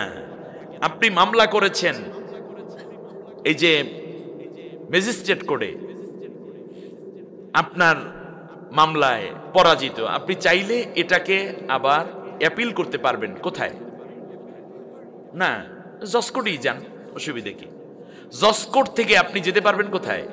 হাইকোর্ট। হাইকোর্ট থেকে যেতে পারবেন কোথায়? Appellate division, supreme court. Supreme কোর্টের রায়ের পরেও আপনি আর একটা রিভিউ করার সুযোগ আছে। তো রিভিউ করার পর যেই রায়টা আসে, এইটা নিয়ে আর কোনো অ্যানালাইসিস নাই, রাইট? ওই যে অ্যানালাইসিস নাই যেই রায়টা নিয়ে, সেটাকে আরবিতে বলে শরা। সেটাকে আরবিতে কি বলে? এটা তাফসির মাহফিল তো, আসলে আমার শরীরটাও অত সুস্থ না, আমি নিজের শরীর নিয়ে অজুহাত পেশ করি না। ইতিমধ্যে মোটামুটি ঘাম বের হওয়া শুরু হয়ে গেছে এবং আমি অনেকক্ষণ কন্টিনিউ করতে পারবো না। আজকে শুরু করলাম এবছর, নাকি? ইনশাল্লাহ এটা একটা জায়গায় যাবে, ইনশাল্লাহ বলেন। ইনশাল্লাহ। তাহলে শরা শব্দটা কি পাইলাম? যার উপরে আর কোনো চূড়ান্ত রায়। এই চূড়ান্ত রায়টা কার? আল্লাহু আকবার। আল্লাহ রাব্বুল আলামিন শরা শব্দ ব্যবহার না করেও পারতেন। শরা শব্দটা আল্লাহ এনেছেন এজন্য, যাতে করে পৃথিবীর কোনো মানুষ এই ব্যাপারে আর এক চুল পরিমাণ মন্তব্য করার দুঃসাহস না দেখায়। এজন্য এখানে ব্যবহার করলেন কি? শরা। শরা লাকুম মিনাদ দ্বীন। দ্বীনের ব্যাপারে, ইসলামের ব্যাপারে আমি আল্লাহ রাব্বুল আলামিন তোমাদেরকে একটা চূড়ান্ত রায় ঘোষণা করে দিচ্ছি। শরা মানে তোমাদের উপরে এই ব্যাপারে আমি ফরজ করে দিলাম, কারণ চূড়ান্ত রায়টাই তো ফরজ। কথাটা বুঝছেন কিনা? কোরআনের মধ্যে ফরজ শব্দটা বোঝাতে গিয়ে আল্লাহ 4টা পরিভাষা ব্যবহার করেছেন। তো শরার উপরেই কথা বলতে গেলে অনেক সময় লেগে যাবে। 4টা। 1 নম্বরে ফরজ বোঝাতে গিয়ে আল্লাহ কখনো বলেছেন কাতাবা অথবা কুতিবা। কথাটা বুঝছেন কিনা? কাতাবা অথবা, যেমন কাতাবা আলা নাফসির রাহমা, এটা নিজের উপরে ফরজ অর্থে নিয়েছেন। আবার কুতিবা, কুতিবা আলাইকুমুল কিতাল, কুতিবা আলাইকুমুস সিয়াম, এই শব্দগুলো আছেন, আপনারা জানেন। আচ্ছা, কখনো ফরজকে ডাইরেক্ট ফরজ দিয়েই আল্লাহ বলেছেন, যেমন বলেছেন ইন্নাল্লাযী ফারাদা আলাইকাল কুরআন, ও নবী আমি তোমার উপরে এই কোরআন মান্য করাকে ফরজ করে দিয়েছি। সুবহানাল্লাহ বলেন। এই ফরজ কি শুধু নবীর উপরে না আমাদের উপরে? আমাদের উপরে। তাহলে কোরআন মানা কি?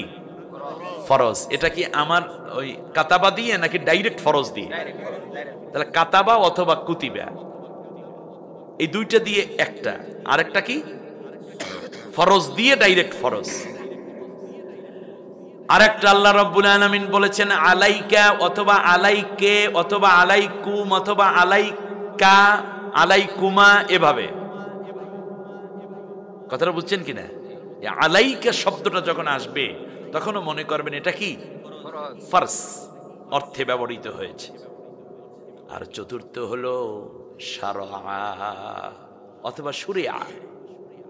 শারআ অথবা শুরিয়া। এই মজুল অথবা মাফুল দিয়ে আল্লাহ তাআলা বলেছেন। তাহলে বোঝা যাচ্ছে এই যে কি মারুফ অথবা মাজহুল দিয়ে আল্লাহ তাআলা বলছেন। তাহলে শারআ এটা চূড়ান্ত ফয়সালা, এর উপরে মন্তব্য করা গুনাহ, অমান্য করা কুফরি, বিরোধিতা করা চূড়ান্ত রকমের ঈমানহীন এবং তাগুতি শক্তির আচরণ। তাহলে এই ফরজকে আমাদের উপরে ফরজিয়াত করে দিয়েছেন যিনি, তার নাম কি? আল্লাহ। শারআ আলাইকুম মিনাদ-দীন, তোমাদের উপরে দিনের ব্যাপারে আমি আল্লাহর চূড়ান্ত একটা রায় আছে, সেইটা শোনো। তাহলে এটা ফরজের কাজ নাকি? সেই ফরজ কাজটা কি? আল্লাহ রাব্বুল আলামিন নবীকে বলতেছেন, নবী গো, শুধুমাত্র তোমার এবং তোমার উম্মতের উপরেই আমি আল্লাহ চূড়ান্ত রায় দিলাম না, বরং এর আগে নূহ পয়গম্বরকে এবং তার উম্মতের উপরেও এই কাজ আমি ফরজ করে দিয়েছিলাম। ওয়াল্লাযী আওহাইনা ইলাইকা ওয়া মা ওয়াসাইনা বিহি ইব্রাহিম, এবং আমি আরো এর আগে ইব্রাহিমকেও এই কাজের নির্দেশ দিয়েছিলাম। ও মুসা, মুসাকেও দিয়েছিলাম। ও ঈসা, এবং ঈসাকেও বলেছিলাম। সব নবীকে আল্লাহ তাআলা এক আয়াতের মধ্যে না এনে কিছু কিছু নবী নূহ থেকে ধইরা ঈসা পর্যন্ত সবাইকে তার বলা লাগে না? লাগে। এই তুমি তুমি তুমি সবাই কেমন আছেন? ভাইরা আপনারা ভালো আছেন? এই এদিক থেকে ভাইরা আপনারা কেমন আছেন, মানে সবাই ইনক্লুডেড। এই জন্য আল্লাহ তাআলা যেহেতু আদম আলাইহিস সালামের উপরে দিন প্রতিষ্ঠার বিষয়ে কোনো কাজ ছিল না, কারণ মানুষ সবার উপরে আমি আল্লাহর কমান একটা শরিয়া ছিল, সমান একটা অর্ডার ছিল, ফরজ ছিল। সেটা হইল আন আকিমুদ্দিন, আমি আল্লাহ রব্বুল আলামিনের দ্বীনকে তোমরা কায়েম করো। আল্লাহু আকবার। কি করো? দ্বীন কায়েম করতে। তাহলে দ্বীন কায়েম করা কি ফরজ। কার পক্ষ থেকে? আল্লাহ তাআলা। জামাত ইসলামের পক্ষ থেকে, সরমনাই হুজুরের পক্ষ থেকে, হেফাজত ইসলামের পক্ষ থেকে, বক্তা জামাল উদ্দিনের পক্ষ থেকে। হা হা হা হা। ফরজটা কার? আল্লাহ। এই ফরজ কাজে আপনারা আছেন? আছে। তাহলে বাংলাদেশে কেন কোরআনের আইন নেই? এতদিন পারি নাই। এই কাজটা কি ফরজ শুধু জামাতের উপরে? বিএনপির উপরে কি এই কাজ ফরজ না? ফরজ। আওয়ামী লীগ পলাইয়ে গেছে, তাতে কি ফরজ থুইয়া তো আর যাইতে নাই? এখন কমপক্ষে চেষ্টা করেন তোবাতিল্লা পড়ে সেই কামের মধ্যে লাগিয়ে যান, তবুও তো কিছু কাজ হইল। ব্যবসায়ীদের উপর এই কাজ ফরজ না? পুলিশদের উপর এই কাজ ফরজ না? র্যাবদের উপর এই কাজ ফরজ না?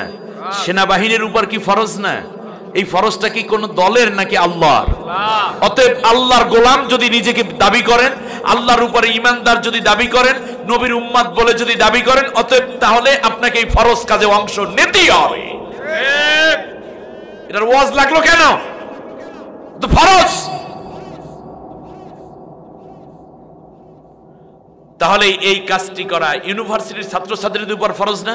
ফরজ। রিকশাওয়ালাদের উপর ফরজ না? ফরজ। আপনি যদি আল্লাহর গোলাম হন, তাহলে নিজেকে যদি মোমেন বলে দাবি করেন, তাহলে আল্লাহর কোরআনের আইন তথা ইসলামী হুকুমাত প্রতিষ্ঠা করা আপনার উপরে ফরজ। ঠিক। কোনো ভেজাল আছে কথায়? না। সন্দেহ আছে? নাই। হারামটা কি? ওয়ালা তাতাফাররাকু ফীহি, তোমরা পরস্পরে এই দ্বীন প্রতিষ্ঠার আন্দোলনে তোমরা কখনো মতবিরোধ করবে না। মতবিরোধ করা কি হারাম? জোরে বলেন। হারাম। হারাম। তাহলে দ্বীন প্রতিষ্ঠা করা ফরজ। ফরজ, মতবিরোধ করা হারাম। হারাম। আমাদের দেশে দ্বীন প্রতিষ্ঠিত আছে? নাই। তাহলে বোঝা যায় আমরা এখানে ফরজ তরক করে আছি। একটা ফরজ তরক করলে কি জান্নাতি হওয়া যাবে? যদি এরা তুচ্ছ করে একটা ফরজ তরক করে, তাহলে এই ব্যক্তি কি ঈমানদার থাকে? থাকে না। আর মত পার্থক্য করা, মতভেদ সৃষ্টি করা, একে অন্যকে দ্বীন প্রতিষ্ঠার আন্দোলনে বাধাগ্রস্ত করা, তাহলে এইটা ছিল কি হালাল না হারাম? বৈধ না অবৈধ? ওয়ালা তাতাফাররাকু ফি, এটাও আমর করে আল্লাহ তাআলা বলছেন তোমরা পরস্পরে মতবিরোধ কইরো না। তাহলে বোঝা যায় মতবিরোধ করা হারাম, আর দিন প্রতিষ্ঠার কাজে অংশ নেয়া। ফরজ কিন্তু আমাদের দেশে মতপার্থক্য আছে না নাই? আছে। আপনি দেখবেন টুপি নিয়ে মতপার্থক্য থাকলেও একই মসজিদে সবাই ফাড়া টুপি, মানে খাড়া টুপি, গোল টুপি, লম্বা টুপি, পাঁচকল্লি কিংবা টুপি নাই, একই ইমামের পিছনে নামাজ পড়ছে। ঠিক না বলেন? ঠিক। ফাড়া পাঞ্জাবি, গোল পাঞ্জাবি, পুটলিওয়ালা পাঞ্জাবি কিংবা ঘাড়ওয়ালা পাঞ্জাবি একসাথে নামাজ পড়ছি একই ইমামের পিছনে। কেউ বুকে হাত বাঁধছি এখানে, কেউ পেটের উপরে, নাভির উপরে, নাভির নিচে, কেউ রফুল ইয়াদাইন করছে, কেউ করছে না, আবার কেউ ওলাদ দোয়ালিনের পরে আমিন আসতে বলছে, কেউ জোরে বলছে। আপনারা দেখবেন নামাজ কিন্তু ইমামের পিছনে হয়ে গেছে আমাদের।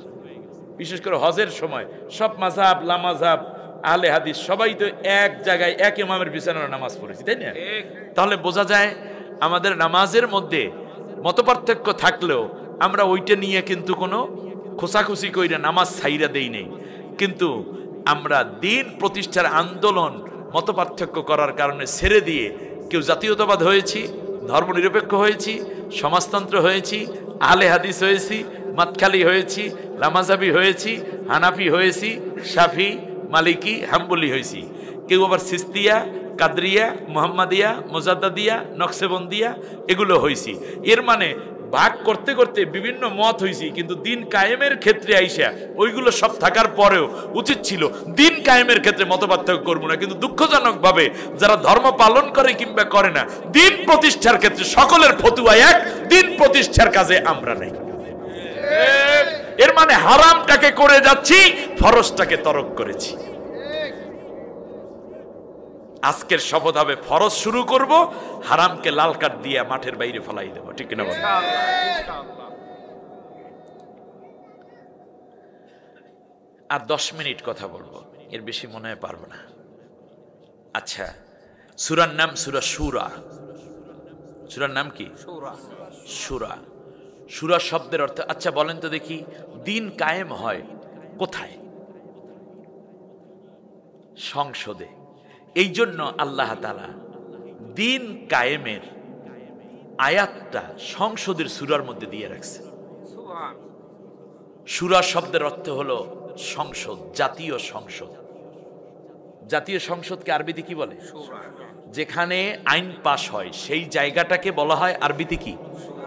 শুরা। ও, আপনারা মনে করছেন মসজিদে হুজুরেরা বৈশা বৈশা ওই যে মুরব্বী শুরা করে, এই শুরা? আন্দাজি। চূড়ান্ত ফায়সালা হয় কোথায়? সংসদে না। এই জন্য সংসদের সূরা। সংবিধানের নামে সূরা নেই? সূরার নাম সূরা ফুরকান। রাষ্ট্র যিনি চালাবেন তার নামেও সূরা আছে, সূরার নাম সূরা ইয়াসিন, অর্থ নেতা। আপনারা বলতে পারেন হুজুর সব আছে, ঠিক আছে, কিন্তু দেশের নামে কি সূরা নাই? দেশেই নাই, সব আইন টিন পাশ হইবে। এই জন্য দেশের নাম, সূরার নাম সূরা বালাদ।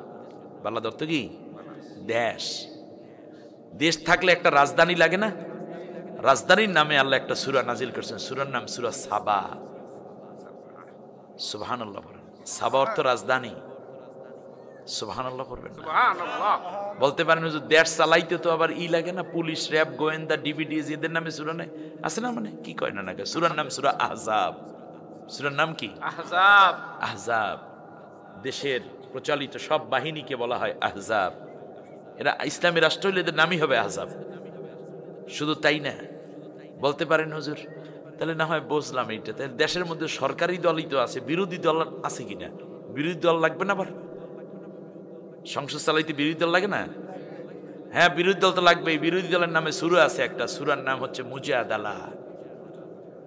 বিরোধী দলে প্রয়োজনে মহিলাও থাকবে। সংসদে মহিলার নেতৃত্বেও কোনো দল গঠিত হতে পারে, কিন্তু সেই মহিলা দেশের সম্পদ বিদেশে পাচারকারিনী হতে পারবে না, মানুষকে খুনকারী হতে পারবে না, ইসলামের বিরোধী শক্তি হতে পারবে না। 7টা শর্ত যদি কোনো মহিলার মধ্যে পাওয়া যায় তাহলে তাকে একজন সংসদের নেত্রী হিসাবে আপনারা নিতে পারবেন, অথবা তার সাথে পরামর্শ করতে পারবেন, বিভিন্ন বিষয়ে ডিসকাশন করতে পারবেন। সেই গুণ উল্লেখ করে আল্লাহ তাআলা একটা সূরা নাজিল করেছেন, সূরার নাম সূরা মুমতাহিনা। সুবহানাল্লাহ। পরীক্ষিতা নারী। মুমতাহিনা অর্থ কি? পরীক্ষিতা নারী, বক্কর চক্কর নারী না। বুঝতে পারছেন আপনারা? বলেন হুজুর সব মানুষের নামে আল্লাহ তাআলা সব নাম নাজিল করে, কিন্তু আমাকে পাবলিকের খবর কেউ লয় না। পাবলিক দুই ভাগে বিভক্ত, একটা হলো জনগণ আর একটা হলো মানুষ, ঠিক কিনা বলেন? যারা রাজনীতি করে তাহলে জনগণ আমাদের পক্ষে আছে, ঠিক কিনা বলেন? জনগণের নামে একটা সূরা আছে, আবার মানুষের নামে একটা সূরা আছে। মানুষের নামে যে সূরা সেইটার নাম হলো সূরাতুন নাস। সূরার নাম কি? নাস। আর পাবলিক যখন বলবে তখন সূরার নাম হবে সূরা দাহার। সূরার নাম কি? সূরাতুদ দাহার, মানে জনগণ। দাহার অর্থ কি? আর নাস অর্থ কি? ওই মানুষই জনগণ, জনগণই মানুষ। কিন্তু আপনি ইমাম সাহেব যদি বলেন জনগণ, তখন বলবে হুজুরের রাজনৈতিক ভাষায় কথা কয়। তখন কয় মানুষেরা যারা আসছেন, সম্মানিত ভাইয়েরা আমার, এখানে যত মানুষ আছেন, এই না জনগণ বলে, জনগণ বলে না। জনগণ বলে কারা? এই জনগণ মানে হচ্ছে দাহার। আর এখন বলতে পারেন হুজুর মানুষের নামে সূরা আছে, জিনের নামে নেই? হ্যাঁ আছে তো। মানুষের মধ্যে দুই দল, একটা পুরুষ আর একটা কি মহিলাগো নামে সূরা আছে। নাম কি? সূরাতুল মহিলা, ওম্যান সূরা। নাম কি? সূরা নিসা। কত কথা আল্লাহ রে আল্লাহ। মহিলা কি জিনিস? মহিলার সংজ্ঞা দেশে আল্লাহ তাআলা কোরআনের মধ্যে 19টা। আল্লাহু আকবার। একটা মহিলার উদাহরণ, দুইটা মহিলার উদাহরণ পাইছি আমাদের এই লেডি হিটলারের মধ্যে। একটা হইছে আবুল আহাবের বউডা উম্মে জামিলা, আর একটা পাইছি ইউসুফ আলাইহিস সালামের চরিত্র নষ্ট করে নষ্টের অভিযোগ যে দিছিল মহিলাটা। এই দুইটা পাওয়া গেছে। কইতাম না এই সব তাফসীর একদিনে করাও যায় না, আমি সংক্ষেপে কিছু কথা কইয়া যাই।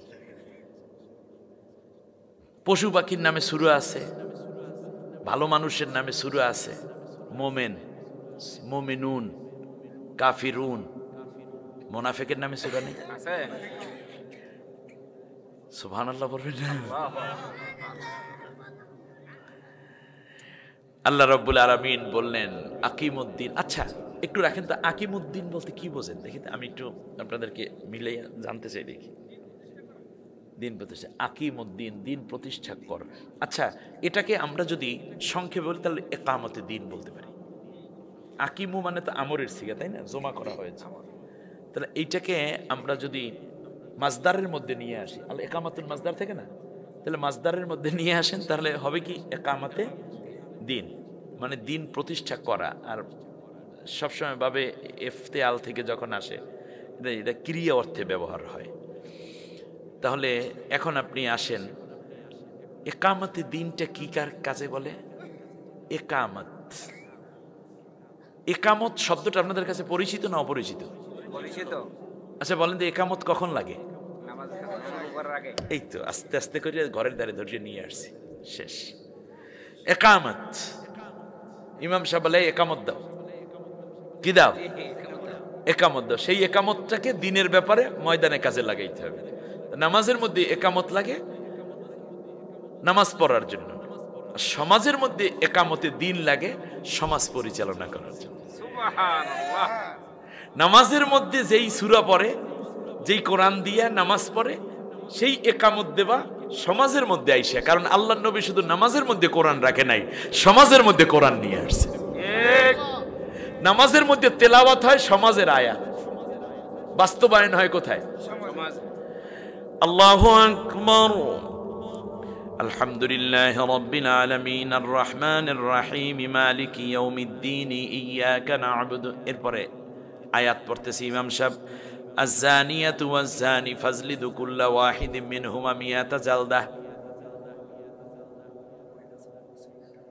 জেনাকার, জেনাকারিনী, জেনাকারিনী এবং জেনাকার, জেনাকারিনী নারী আর জেনাকার পুরুষ, এদেরকে ধরো এবং 100টা করে বেত্রাঘাত করো। এটা পড়ছে কোথায়? আর আমল করছে কোথায়? সমাজে। তাহলে নামাজ এবং সমাজ দুইটা জিনিসটা একই জিনিস। ওখানে আইন উত্থাপন হয় নামাজের মধ্যে, আর মুসল্লিরা জানিয়ে যায় যে হ্যাঁ জেনা করলে 100 বেত, ছেলে হওয়ার মেয়ে হও। সব মুসল্লিদের কি ইমাম সাহেব শুনাইতেছে না? সবাই জানাই দিতেছে যে আইন কিন্তু এইটা। এখন তোমার ছেলে জেনা করলে কত বেত? নামাজ পড়তে যারা আইছো তারা যদি জেনা করো তাহলেও 100 বেত। একটা ধরা পড়িয়ে গেছে, জেনাকার একটা ধরা পড়ছে, নামাজ পড়ছে, ইমাম সাহেব কোথায়? তো এই কোরআনের আয়াত তেলাওয়াত করছে কোথায়? বাস্তবায়ন হবে কোথায়? সমাজে। তাহলে নামাজের মধ্যে তেলাওয়াত, সমাজের মধ্যে বাস্তবায়ন, এইটারই বলে একামতে দিন। একামতে সালাতের মধ্যে মুসল্লি শিখবে, আর সমাজে সেইটা একামতে দিনের মাধ্যমে প্রতিষ্ঠা করবে। কিন্তু নামাজের মধ্যে ইমাম সাহেব এটা পড়ে, আমাদের সমাজের মধ্যে কি এটা কায়েম করা সম্ভব হয়েছে? হয় নাই। কেন? তার কারণ নামাজ আর সমাজ আমরা দুইটা বানাইয়ে ফেলাইছি। কিন্তু আল্লাহর ডিমান্ড, নবীর ডিমান্ড কি সমাজ আলাদা হবে নাকি একই হবে? এইটা কি পার্থক্য হওয়ার কথা ছিল? যেই কোরআন দিয়ে আমরা নামাজ পড়ি সেই কোরআন দিয়ে সমাজ চালাবো, এই যখন পরিবেশ হয় তখন সেইটা হলো একামতে দিন। এখন একামতে সলা আছে, বলেন কি কন? একামতে সালাত, কত কামাতিস সালাহ মানেই তো একামতের কদ কামাতিস, এইটা হলো একামত। একামত বলে কেন? কদ কামাতিস সলা আছে বলেই এটাকে একামত বলা হয়। কথা বুঝছেন কিনা? তাহলে এখানে নামাজ কায়েমের জন্য একামত আছে, কিন্তু দিন কায়েমের একামত নাই। এখন আপনাদেরকে বলি, সমাজের মধ্যে দিন কায়েম করার কথা কি আল্লাহ সুন্নত করেছেন, ওয়াজিব করেছেন, না ফরজ করেছেন? তাহলে বোঝা যায় আল্লাহ তাআলা কোরআনের মধ্যে বলেছেন আকিমুস সালাহ, আবার বলেছেন আকিমুদ দিন। আমরা আকিমুস সালাটাকে ধরেছি, কিন্তু আকিমুদ দিনকে ধরি নাই। ফলে আমাদের নামাজ আল্লাহর পর্যন্ত পৌঁছায় না। কথা ছিল ইন্নাস সালাতা তানহা আনিল ফাহশাই ওয়াল মুনকার, নামাজ গুনাহ এবং অশ্লীল কাজ থেকে তোমাকে ফিরাইয়া রাখবে। কিন্তু নামাজও পড়ে, দুর্নীতিও করে, নামাজও পড়ে, কপালে দাগ পরিয়া ফেলাইছে, এরপরও সুদ খায়, ঘুষ খায়, মাইয়া দেখলে মাথা ঠিক থাকে না, বুড়িয়া বয়সে আর নাম দিছিল আবার কি জানি দরবেশ। ঠিক কিনা? এখন কি এক নায়িকারে বাগাইয়ে কামটা করছে কি ৩৬,০০০ কোটি টাকা আমার দেশ থেকে পাচার করেছে। কথা কয় না কেন? যখন দেখতেছে পিঠের উপরে কিল একটাও নিচে পড়বে না, তাড়াতাড়ি করে দাড়িটারে কামাইয়া, মোষ কামাইয়া, সাদা চুল কালা কইরা, প্যান্ট শার্ট খুললা, লঙ্গি পরিয়া, শেষ পর্যন্ত পঞ্চ পায়ে দিয়ে গেঞ্জি পরিয়া রওনা করছে। যেই নৌকায় তারা এত বড় অসভ্য বানাইয়া দিল, অমানুষের কাতার, সেই নৌকায় আবার উঠছে।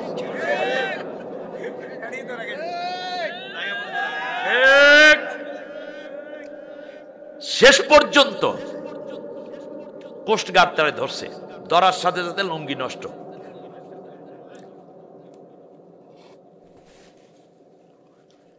লুঙ্গি টঙ্গি পাল্টাই টেলাইয়া পুলিশে জিজ্ঞেস করছে, যা করছেন করছেন, ওগুলো পাবো হানে, ফিরেই আনা যাইবে। কিন্তু দাড়িটা কামাইলেন কেন? তোমাদের তো ইসলামের জ্ঞান মোটেও নাই। কি নাই বলেন দেখি? জান বাঁচান ফরজ, আর দাড়ি রাখা সুন্নত। আমি সুন্নত কামাইয়া ফরজ রক্ষা করতে চেষ্টা করছিলাম।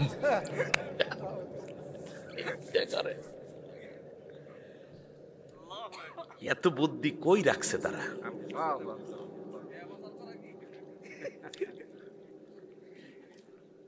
ভাইরা আমার, আল্লাহ তাআলা কোরআনের মধ্যে যত জায়গায় আকিমুস সালাহ বলেছেন ৭৮ বার, কোন জায়গায় বলেন নাই আকিমুস সালাতা ওয়ালা তাতাফাররাকু ফি। এটা আছে কথা হুজুর? কিন্তু আকিমুদ্দিন ওয়ালা তাতাফাররাকু, কারণ আল্লাহ তাআলা জানেন নামাজ কায়েমের মধ্যে কিছু পার্থক্য থাকবে। কেউ হাত বুকে বাঁধবে, কেউ গলার কাছে, হ্যাঁ, কেউ আবার নাভির উপরে, কেউ নাভির নিচে, কেউ হাত বাঁধবেই না। এটা আল্লাহ জানেন, এটা অনুমোদিত, এটা পারমিটেড। নামাজের মধ্যে কিছু তাফরিক করা কি এটা পারমিটেড, অনুমোদিত। আবার কেউ রফল ইয়াদান করবে, কেউ করবে না, কেউ আমিন জোরে বলবে, কেউ আস্তে বলবে, এটা পারমিটেড, অনুমোদিত। কিন্তু একটা বিষয় আল্লাহ অনুমোদন দেনই নাই, সেটা হচ্ছে দিন প্রতিষ্ঠার ক্ষেত্রে কোন রকম তাফরিক করতে পারবে না। দিন কায়েম করো, সবার জন্য আমি আল্লাহ ফরজ করে দিই। তুমি যে পীর হও, যে দরবারের পীর হও, যে তরিকার পীর হও, জোরে জিকির করো, আস্তে জিকির করো। তুমি সারসিনা,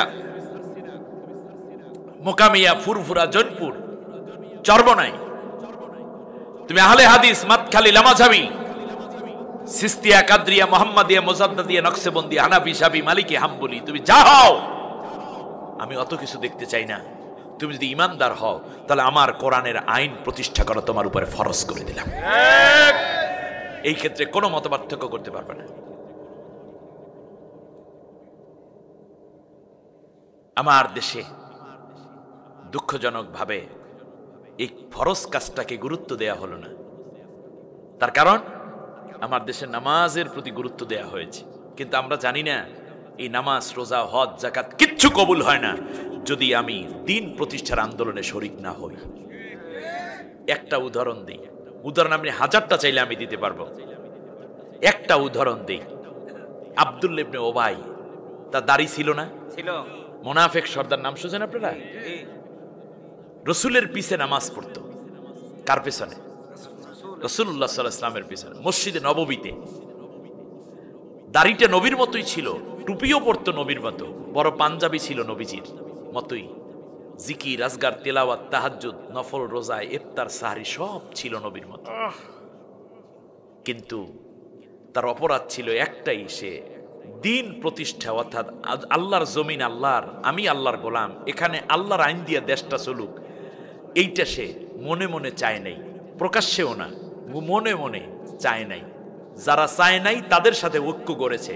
এই জন্য মরার পর আল্লাহ তাআলা বললেন, নবী তুমি জানাজা পড়বা না, ওয়ালা তুসাল্লি আলা আহাদিম মিনহুম মাতা আবাদ। প্রথমে নবী নামাজ পড়ে ফেলেছেন, নবী দোয়া করতেছেন, আল্লাহ বললেন 170 বার দোয়া, ইস্তাগফির লাহুম আও লা তাস্তাগফির লাহুম ইন তাস্তাগফির লাহুম 70 মাররাতান ফালা ইয়াগফিরাল্লাহু লাহুম।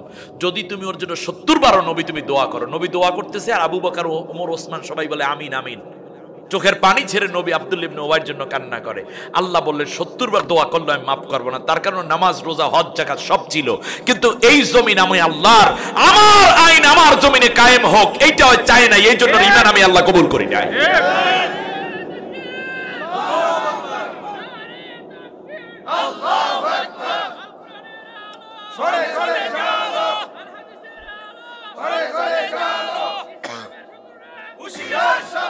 এবার শুনুন, আল্লাহর নবীকে আল্লাহ তাআলা বললেন, ওয়ালা তাকুম আলা কবরিহি, নবী কোনোদিন তুমি এদের কবরস্থানে আসবে না, কারণ ওর ঈমান নাই তো।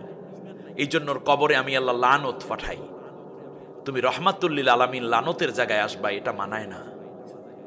কোনোদিন এদের জানাজা পড়তে যান, জানাজা তো মোমেনের, কিন্তু যারা আমার কোরআনের আইন মেনে নিতে পারে নাই তাদের ঈমান আমি আল্লাহ কবুল করি নাই।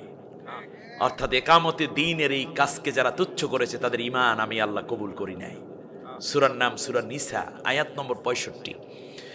ফালা ওয়া রাব্বিকা লা ইউমিনুনা হাত্তা ইউহাক্কিমুকা ফীমা শাজারা বাইনাহুম সুম্মা লা ইয়াজিদু ফী আনফুসিহিম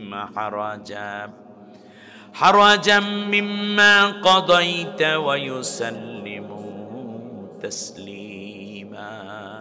নবী গো, আমি আল্লাহ নিজে নিজের কসম খেয়ে বলছি, আল্লাহর কসম আল্লাহ খেয়ে বলছে, নবী তোমার রবের কসম, কশ্চিনকালেও তাদের ঈমান আমি আল্লাহ কবুল করি নাই, যারা আমি আল্লাহর বিধান এবং তোমার আদর্শকে বিনা প্রশ্নে সন্তুষ্ট চিত্তে মেনে নেয় নাই, আমি আল্লাহ তাদেরকে ঈমানদার হিসাবে কবুল করি নাই।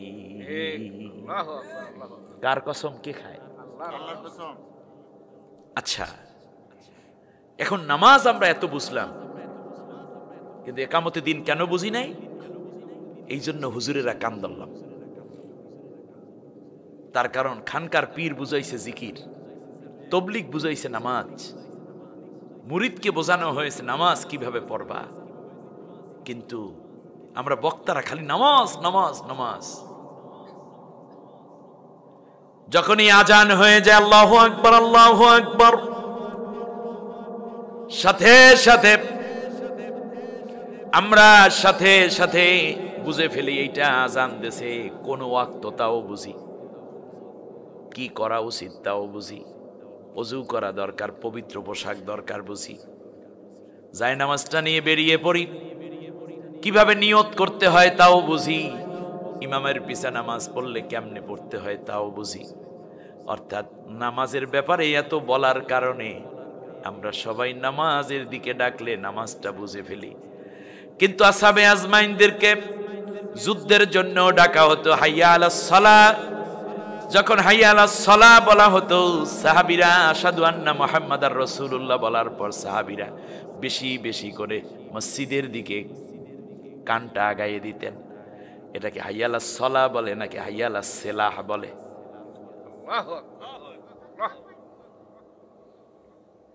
হাইয়া আলাস সালাহ মানে নামাজের জন্য আসো, হাইয়া ইলাস সেলাহ মানে হচ্ছে যুদ্ধের অস্ত্র নিয়ে আসো। সুবহানাল্লাহ গাও। সালাহ না সেলাহ, এটা সাহাবীরা কান দিয়ে শোনার জন্য দৌড়ে চলে আসতেন। হাইয়া ইলাল জিহাদ, হাইয়া ইলাল কিতাল, যখনই বলা হতো হাইয়া ইলা ইকামাতিল আহকামিল ইসলামিয়া, এই কথাগুলো যখন বলা হতো হাইয়া ইলা ইকামাতিদ দ্বীন, এই কথা বললে সাহাবীদেরকে আর বলা লাগতো না কি করা দরকার। যখনই বলা হইতো চলো জিহাদে যেতে হবে, নামাজের জন্য ডাকলে যেমন সাহাবীরা বুঝতেন পবিত্র কাপড় পরতে হয়, ওযু লাগলে ওযু করা লাগে, মিসওয়াক করে ওযুটা করতে হয়, এইগুলো সব যেমন করে তারা বুঝে নিতেন। আর যখন বলা হতো জিহাদের ময়দানে আসো, সাথে সাথে তারা বুঝতেন এখানে অস্ত্র লাগবে, ঢাল লাগবে, তলোয়ার লাগবে, মারামারি করতে হবে, কোপাকুপি করতে হবে। ফাইয়াকতুলুনা ওয়া ইউকতালুন, তারা ভালো করে বুঝে ফেলতেন এখন কি করা দরকার। ছোট্ট ছেলেটিও বুঝতো, নারীরাও বুঝতো, পুরুষেরাও বুঝতো। কিন্তু আমরা এমন একটা মগাই মার্কা মুসলমান হয়ে গেলাম, নামাজটা ভালোভাবে বুঝলাম, একামাতিস সালাটা বুঝতে পারলাম। একামত দিতে বললে একজন রিকশাওয়ালাও বোঝায় আল্লাহু আকবার, আল্লাহু আকবার, আল্লাহু আকবার, আল্লাহু আকবার, আশহাদু আল্লা ইলাহা ইল্লাল্লাহ, আশহাদু আল্লা ইলাহা ইল্লাল্লাহ, আশহাদু আন্না মুহাম্মাদার রাসূলুল্লাহ, আশহাদু আন্না মুহাম্মাদার রাসূল, হাইয়া আলাস সালাহ, হাইয়া আলাস সালাহ, হাইয়া আলাল ফালাহ, হাইয়া আলাল ফালাহ, কদ কামাতিস সালাহ, কদ কামাতিস সালাহ। একজন রিকশাওয়ালা বোঝে, ভ্যান বোঝে, স্কুলের ছেলে বোঝে, কলেজের ছেলে বোঝে, সবাই বোঝে। যদি আজান দেয় সাথে সাথে মায় বাচ্চারে কয় তাড়াতাড়ি যা মসজিদে আজান দেছে, একামত হইয়া গেছে, এখনো ঘুমাও, দৌড়া, জামাত পাবি না। করের মায়ও বোঝে, বইনেও বোঝে, বউ বোঝে, একামত কারে কয়, একামাতিস সালাহ বুঝলা কিন্তু একামতের দিন বুঝলা না। তার কারণে একামতে দিন, আমরা যারা একামতিস সালার প্রশিক্ষণ দিলাম তারা একামতে দিনের প্রশিক্ষণ দেয়নি। তার কারণে আমাদেরও কপাল পোড়া, বহু আলেম আছে যারা একামতে দিনের সাথে সম্পৃক্ত নাই, বরং ফতুয়া দিয়া নিজেদের মুসল্লিদেরকে একামতে দিনের সাথীদের বিরুদ্ধে কথা বলা এবং স্লোগান দেওয়াইয়া ওই মসজিদ থেকে একামতে দিনের সাথীদেরকে পুলিশে ধরাইয়া দেয়, ঠিক কিনা? আরে তাকবীর, আল কোরআনের আলো। তাহলে একামাতিস সালাহ যেখানে ফরজ, একামাতের দিনও সেখানেই ফরজ। যারা একামাতিস সালার সাথে ছিলেন তারা একামতের দিনের সাথে ছিলেন। এখন আসেন ফজরের নামাজে 1000 সাহাবী হাজির, কথা কয় না? কত? 1000 সাহাবী নামাজ পড়ে মসজিদে নববীতে, নবীজির পেছনে। ইমামকে নবীজি, আপনারা কি নবীর পিছনে নামাজ পড়ছেন? সাহাবীর পিছনে আমরা নামাজ পড়ছি, তাবিঈনদের পিছনে, তাবে তাবিঈনদের পিছনে, আইম্মায়ে মুতাকাদ্দিমিন, উলামায়ে মুতাআখিরিন, সলফে সালিহিন পাইনি। ওই আমাগো বাড়ির কাছের মুফতি সাহেব অথবা টাইটেল পাস মাওলানা অথবা তারও নিচে সরাসরি নবীর পেছনে নামাজ পড়লেন 1000 সাহাবী। নবীজি সালাম ফেরালেন, যেই মসজিদে 1 রাকাত নামাজ পড়লে 50,000 রাকাতের সওয়াব। আর রাসূলুল্লাহর পিছে সরাসরি নামাজ, কত মজার নামাজ। সাহাবীরা জড়ো হয়ে নবীর দিকে তাকায় আছে। আল্লাহর রাসূল মিম্বরে উঠে একটা খুতবা দিলেন। জুমার খুতবা ছাড়াও জিহাদের জন্য খুতবা ছিল আলাদা। নবীজি বললেন, আমার সাহাবীরা এখান থেকে মাত্র 7 কিলোমিটার দূর পর্যন্ত মক্কার কাফেরেরা চলে আসছে 3000 যুদ্ধের জন্য। মদিনা তারা বিজয় করবে, মদিনা দখল করবে। এখনো কি ভিতরে আসতে দেবা নাকি প্রতিবাদ করবা? সাহাবীরা বললেন, নবী আমরা রেডি। আল্লাহ নবী বলেন, 1 ঘন্টার মধ্যে যুদ্ধের জন্য প্রস্তুত হইয়া আসো। মানে কি তাহাজ্জুদ নামাজে সেজদায় পড়বে নাকি? ইশরাক পড়বে, খতমে কোরআন পড়বে, কলবের দিকে মুতাওয়াজ্জা হইয়া 300 বার সুবহানাল্লাহ, 300 আলহামদুলিল্লাহ, 300 আল্লাহু আকবার বলবে। এর মানে হচ্ছে যুদ্ধের জন্য যা দরকার সেইগুলো নিয়ে আসো। সাহাবীগণ চলে আসলেন, আব্দুল্লাহ ইবনে উবাই সহ সবাই আসছে। আব্দুল্লাহ ইবনে উবাই শুধুমাত্র এই মুনাফিক সর্দারটা কানে কানে লাগাই দিয়েছে, আমরা মোহাম্মদের পিছে সুন্দর নামাজ পড়ছি, কি সুন্দর, বহুত ফজিলত হয়েছে, সওয়াব হয়েছে, ফায়দা হয়েছে, কিন্তু মারামারি করতে যাবো কে? ঠিক। এইটা কি কোনো দরকার আছে? আমরা বরং কাজ করি মসজিদের মধ্যে, এই মসজিদে সওয়াব পড়লে, নামাজ পড়লে বেশি সওয়াব, এই মসজিদের মধ্যে জিকির করলে বেশি সওয়াব, এই মসজিদের মধ্যে সেজদা দিলে বেশি সওয়াব। আসো আমরা কোরআন খতম করে ওদের জন্য দোয়া করি, আল্লাহ যেন ওদের বিজয় দেয়। মারামারি না কইরাও যদি ঈমান টেকানো যায়, তাহলে কেডা মারামারি করে? ঠিক। বুঝেন নাই আপনারা? জি জি। বুদ্ধি করছে কে? আব্দুল্লাহ ইবনে উবাই। আব্দুল ইবনে উবাই। এই যে একটা ভাইরাস ছড়াইয়া দিল করোনার মতো, 300 জন আক্রান্ত, কয়জন? এই 300 জনে কইল সোজা বিলে যদি জান্নাতে যাওয়া যায়, মুহাম্মাদের বুদ্ধি লইয়া লাভ কি? নবীর চাইতে বড় ইমানদার বলে হয়ে গেছে। নবী বুঝলেন ইমান টিকাইতে যুদ্ধের ময়দানে যাওয়া লাগে।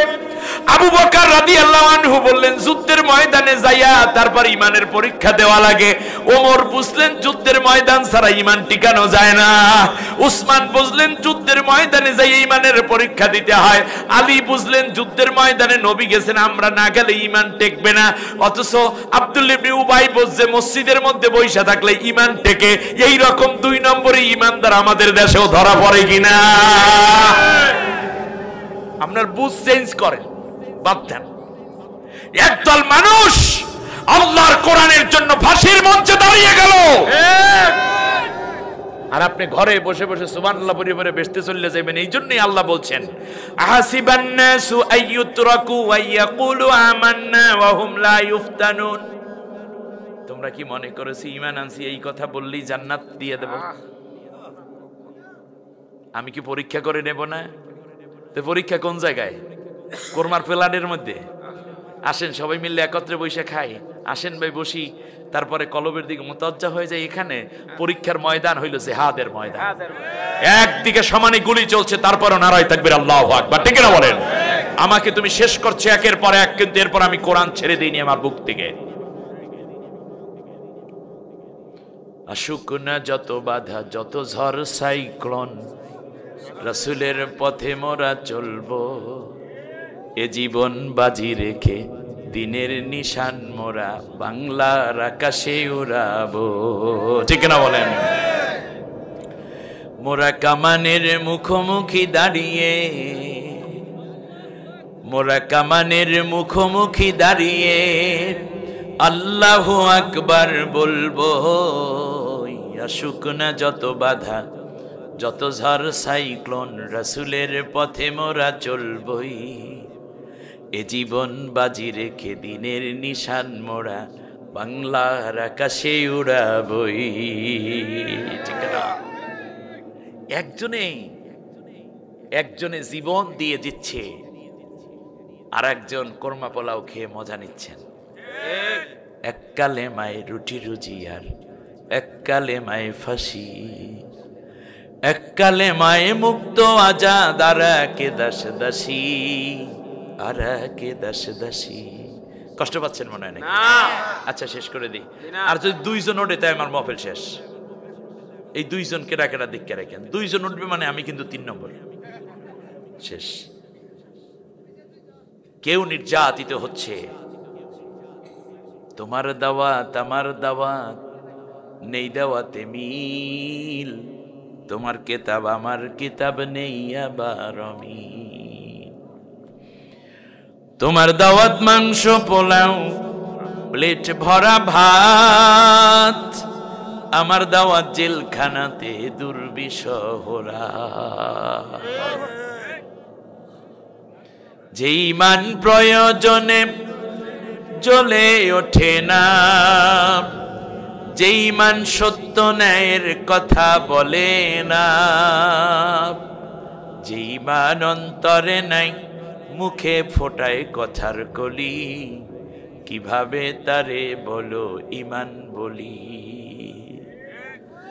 যে ঈমান ভুলে নাস্তিকতার মঞ্চে ওঠে, যে ইমান বাতিল মতের তোষণ করে ফায়দা লোটে, যে ইমান বাস্তবে নাই কথার ছলে ফাঁকা বলি, কিভাবে তারে বলো ইমান বলি। ঠিক না?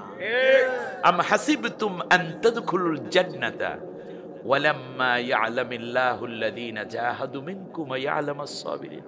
এমনিতেই জান্নাতে যাবা, আমি কি দেখবো না কে আমার পথে জিহাদ করেছো, আর জিহাদ করতে গিয়ে কে ধৈর্য ধারণ করেছে। আমি পরীক্ষা ছাড়া জান্নাত দেব না। আবু বকরের ঈমান আল্লাহ পরীক্ষা করে। আপনি কি মনে করেছেন রাসূলের ঈমানের চেয়ে পাকা ঈমান কার? অথচ দাম দাম শহীদ হওয়া লাগলো, মাথার ভিতর লোহার শলাকা ঢুকে পড়া লাগলো, তারপরে 3 বছর শিয়াবে আবু তালিবে মানবতার জীবন যাপন, জেল খাটা লাগলো, আপন জন্মভূমি থেকে হিজরত করে মদিনায় পাড়ি জমানো লাগলো। তাহলে এই নবীর পাকা ঈমানের এত পরীক্ষা, পরীক্ষা দিয়েই তো ঈমান পাকা না কাঁচা টেস্ট করতে হয়। খালি ঈমানের তালিম দেন, কিন্তু ঈমান তো পরীক্ষা দিলেন না। খালি পড়ালেখা করলেন, পরীক্ষা দিলেন না। এই ছাত্রের কোনো দাম আছে? সার্টিফিকেট না, সার্টিফিকেটহীন। আচ্ছা, যাই হোক, আমরা যেন এখন থেকে ঈমানের পূর্ণ হক আদায় করতে পারি। আল্লাহ সেই তৌফিক দেন। এটা ফরজ কাজ। কি কাজ? ফরজ কাজ। এই রোগে ধরছে 300 জন, আরে এরা ফায়দা নিয়ে বসে রয়েছে। আল্লাহ তাআলা বললেন, নবী যারা তোমার সাথে উহুদের ময়দানে গেছে এরা মুমিন, আর যেই কটা মসজিদের মধ্যে বসে রয়েছে 300, এগুলো সব মুনাফিক। তাহলে শুধু নামাজ না, সে নামাজ যদি মসজিদে নববীতেও হয়, সে নামাজ যদি নবীর পেছনেও হয়, সেই নামাজই যদি জিহাদের ময়দানে দিন কায়েমের আন্দোলনে শরিক না হয়, তাহলে সেই নামাজি মোমেন না মুনাফিক? মুনাফিক। একামত, একামতের কথা বলছিলাম নাকি? আচ্ছা, একামত যে কায়েম থাকে তাকে আরবিতে বলে মুকিম। তাকে কি বলে? আপনারা সবাই কি বলেন? মুকিম। মুকিমের বিপরীত শব্দ হলো মুসাফির। আমি খুব সংক্ষেপে বলি, মুকিমের এই যে কি কথা শেষ করব, মুকিমের বিপরীত শব্দ কি?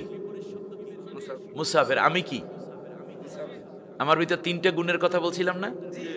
1 নম্বরে হচ্ছে আমি মেহমান, দ্বিতীয় হলো মুসাফির, 3 নম্বরে রুগী। 3 জনের দোয়া কবুল হয়। এর মানে দোয়া যা হবে আজকে সব কবুল ইনশাআল্লাহ। মুস্তাজাবুদ দাওয়াতের মধ্যে আমি আছি। সম্মানিত ভাইরা, তাহলে বুঝলেনটা কি?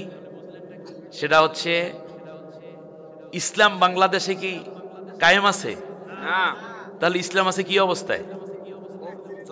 মুকিম না মুসাফির অবস্থায়? কথা বলে না দূর, মুসাফির অবস্থায়। আর আমরা হইলাম সেই মুসাফিরের অনুসারী।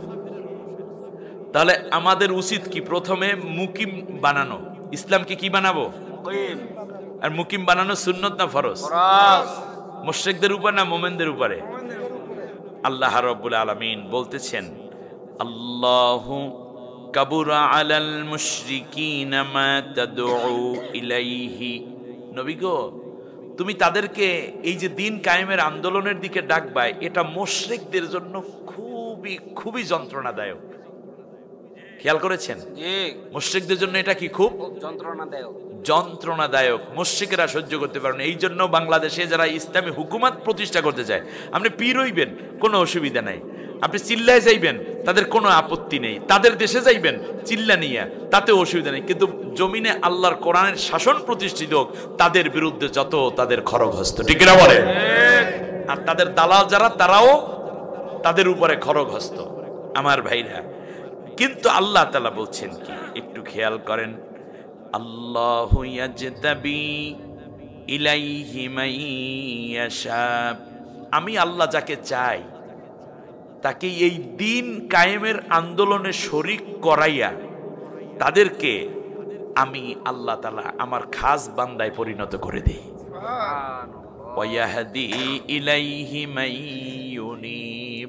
আর দিন কায়েমের আন্দোলনে শরীক হওয়ার মাধ্যমে আমি তাদেরকে হেদায়েত নসিব করে দিই। আপনি খালি হেদায়েতের ওয়াজ করেন, আর আল্লাহ তাআলা হেদায়েতের গাড়ি দেখাইয়া দিয়েছে, একামতে দিনের কাজে আসো, হেদায়েত পাইয়া যাবা। এটা কার কথা? আল্লাহ তাআলার কথা। এই আয়াত যখন নাজিল হয়, সাহাবীরা কাঁদতে কাঁদতে হয়রান হয়ে গেছে। আবু বকর, ওমর, ওসমান গড়াগড়ি খেয়ে কাঁদছে মসজিদে নববীতে। ইয়াজতাবি আল্লাহু ইয়াজতাবি ইলাইহি মাইয়াশা। যাকে চান আল্লাহ বলছেন আমি যাকে চাই তাকে বাছাই করে নেই দিন কায়েমের আন্দোলনের কর্মী হিসাবে, নেতা হিসাবে। তো বাছাই করেন কে? আল্লাহ। বাছাইয়ের বিপরীত শব্দ হলো ছাঁটাই। বাছাইয়ের বিপরীত শব্দ কি? ছাঁটাই। সাহাবীগণ অস্থির হয়ে গেছেন, নবী গো, আল্লাহ যেন আমাদের ছাঁটাইয়ের কাতারে না নেয়, ঠিক। আল্লাহ যেন বাছাইয়ের মধ্যে রাখেন। সুবহানাল্লাহ বলবেন না আপনি? তাহলে আসুন আমরা দিন কায়েমের আন্দোলনে ছাঁটাইয়ের মধ্যে যাব না বাছাইয়ের মধ্যে থাকবো? আল্লাহ আমাদের সবাইকে কবুল করুন। তাই দিন কায়েম করা সুন্নত না ফরজ? এই ফরজটা আমাদের দেশে আছে না মরছে? মরিয়া গেছে। আমরা নামাজ বুঝলাম কিন্তু দিন কায়েম বুঝলাম না। অথচ দিন কায়েমের আন্দোলন শরিক না হলে নামাজও কি হয়ে যায়? বাতিল হয়ে যায়।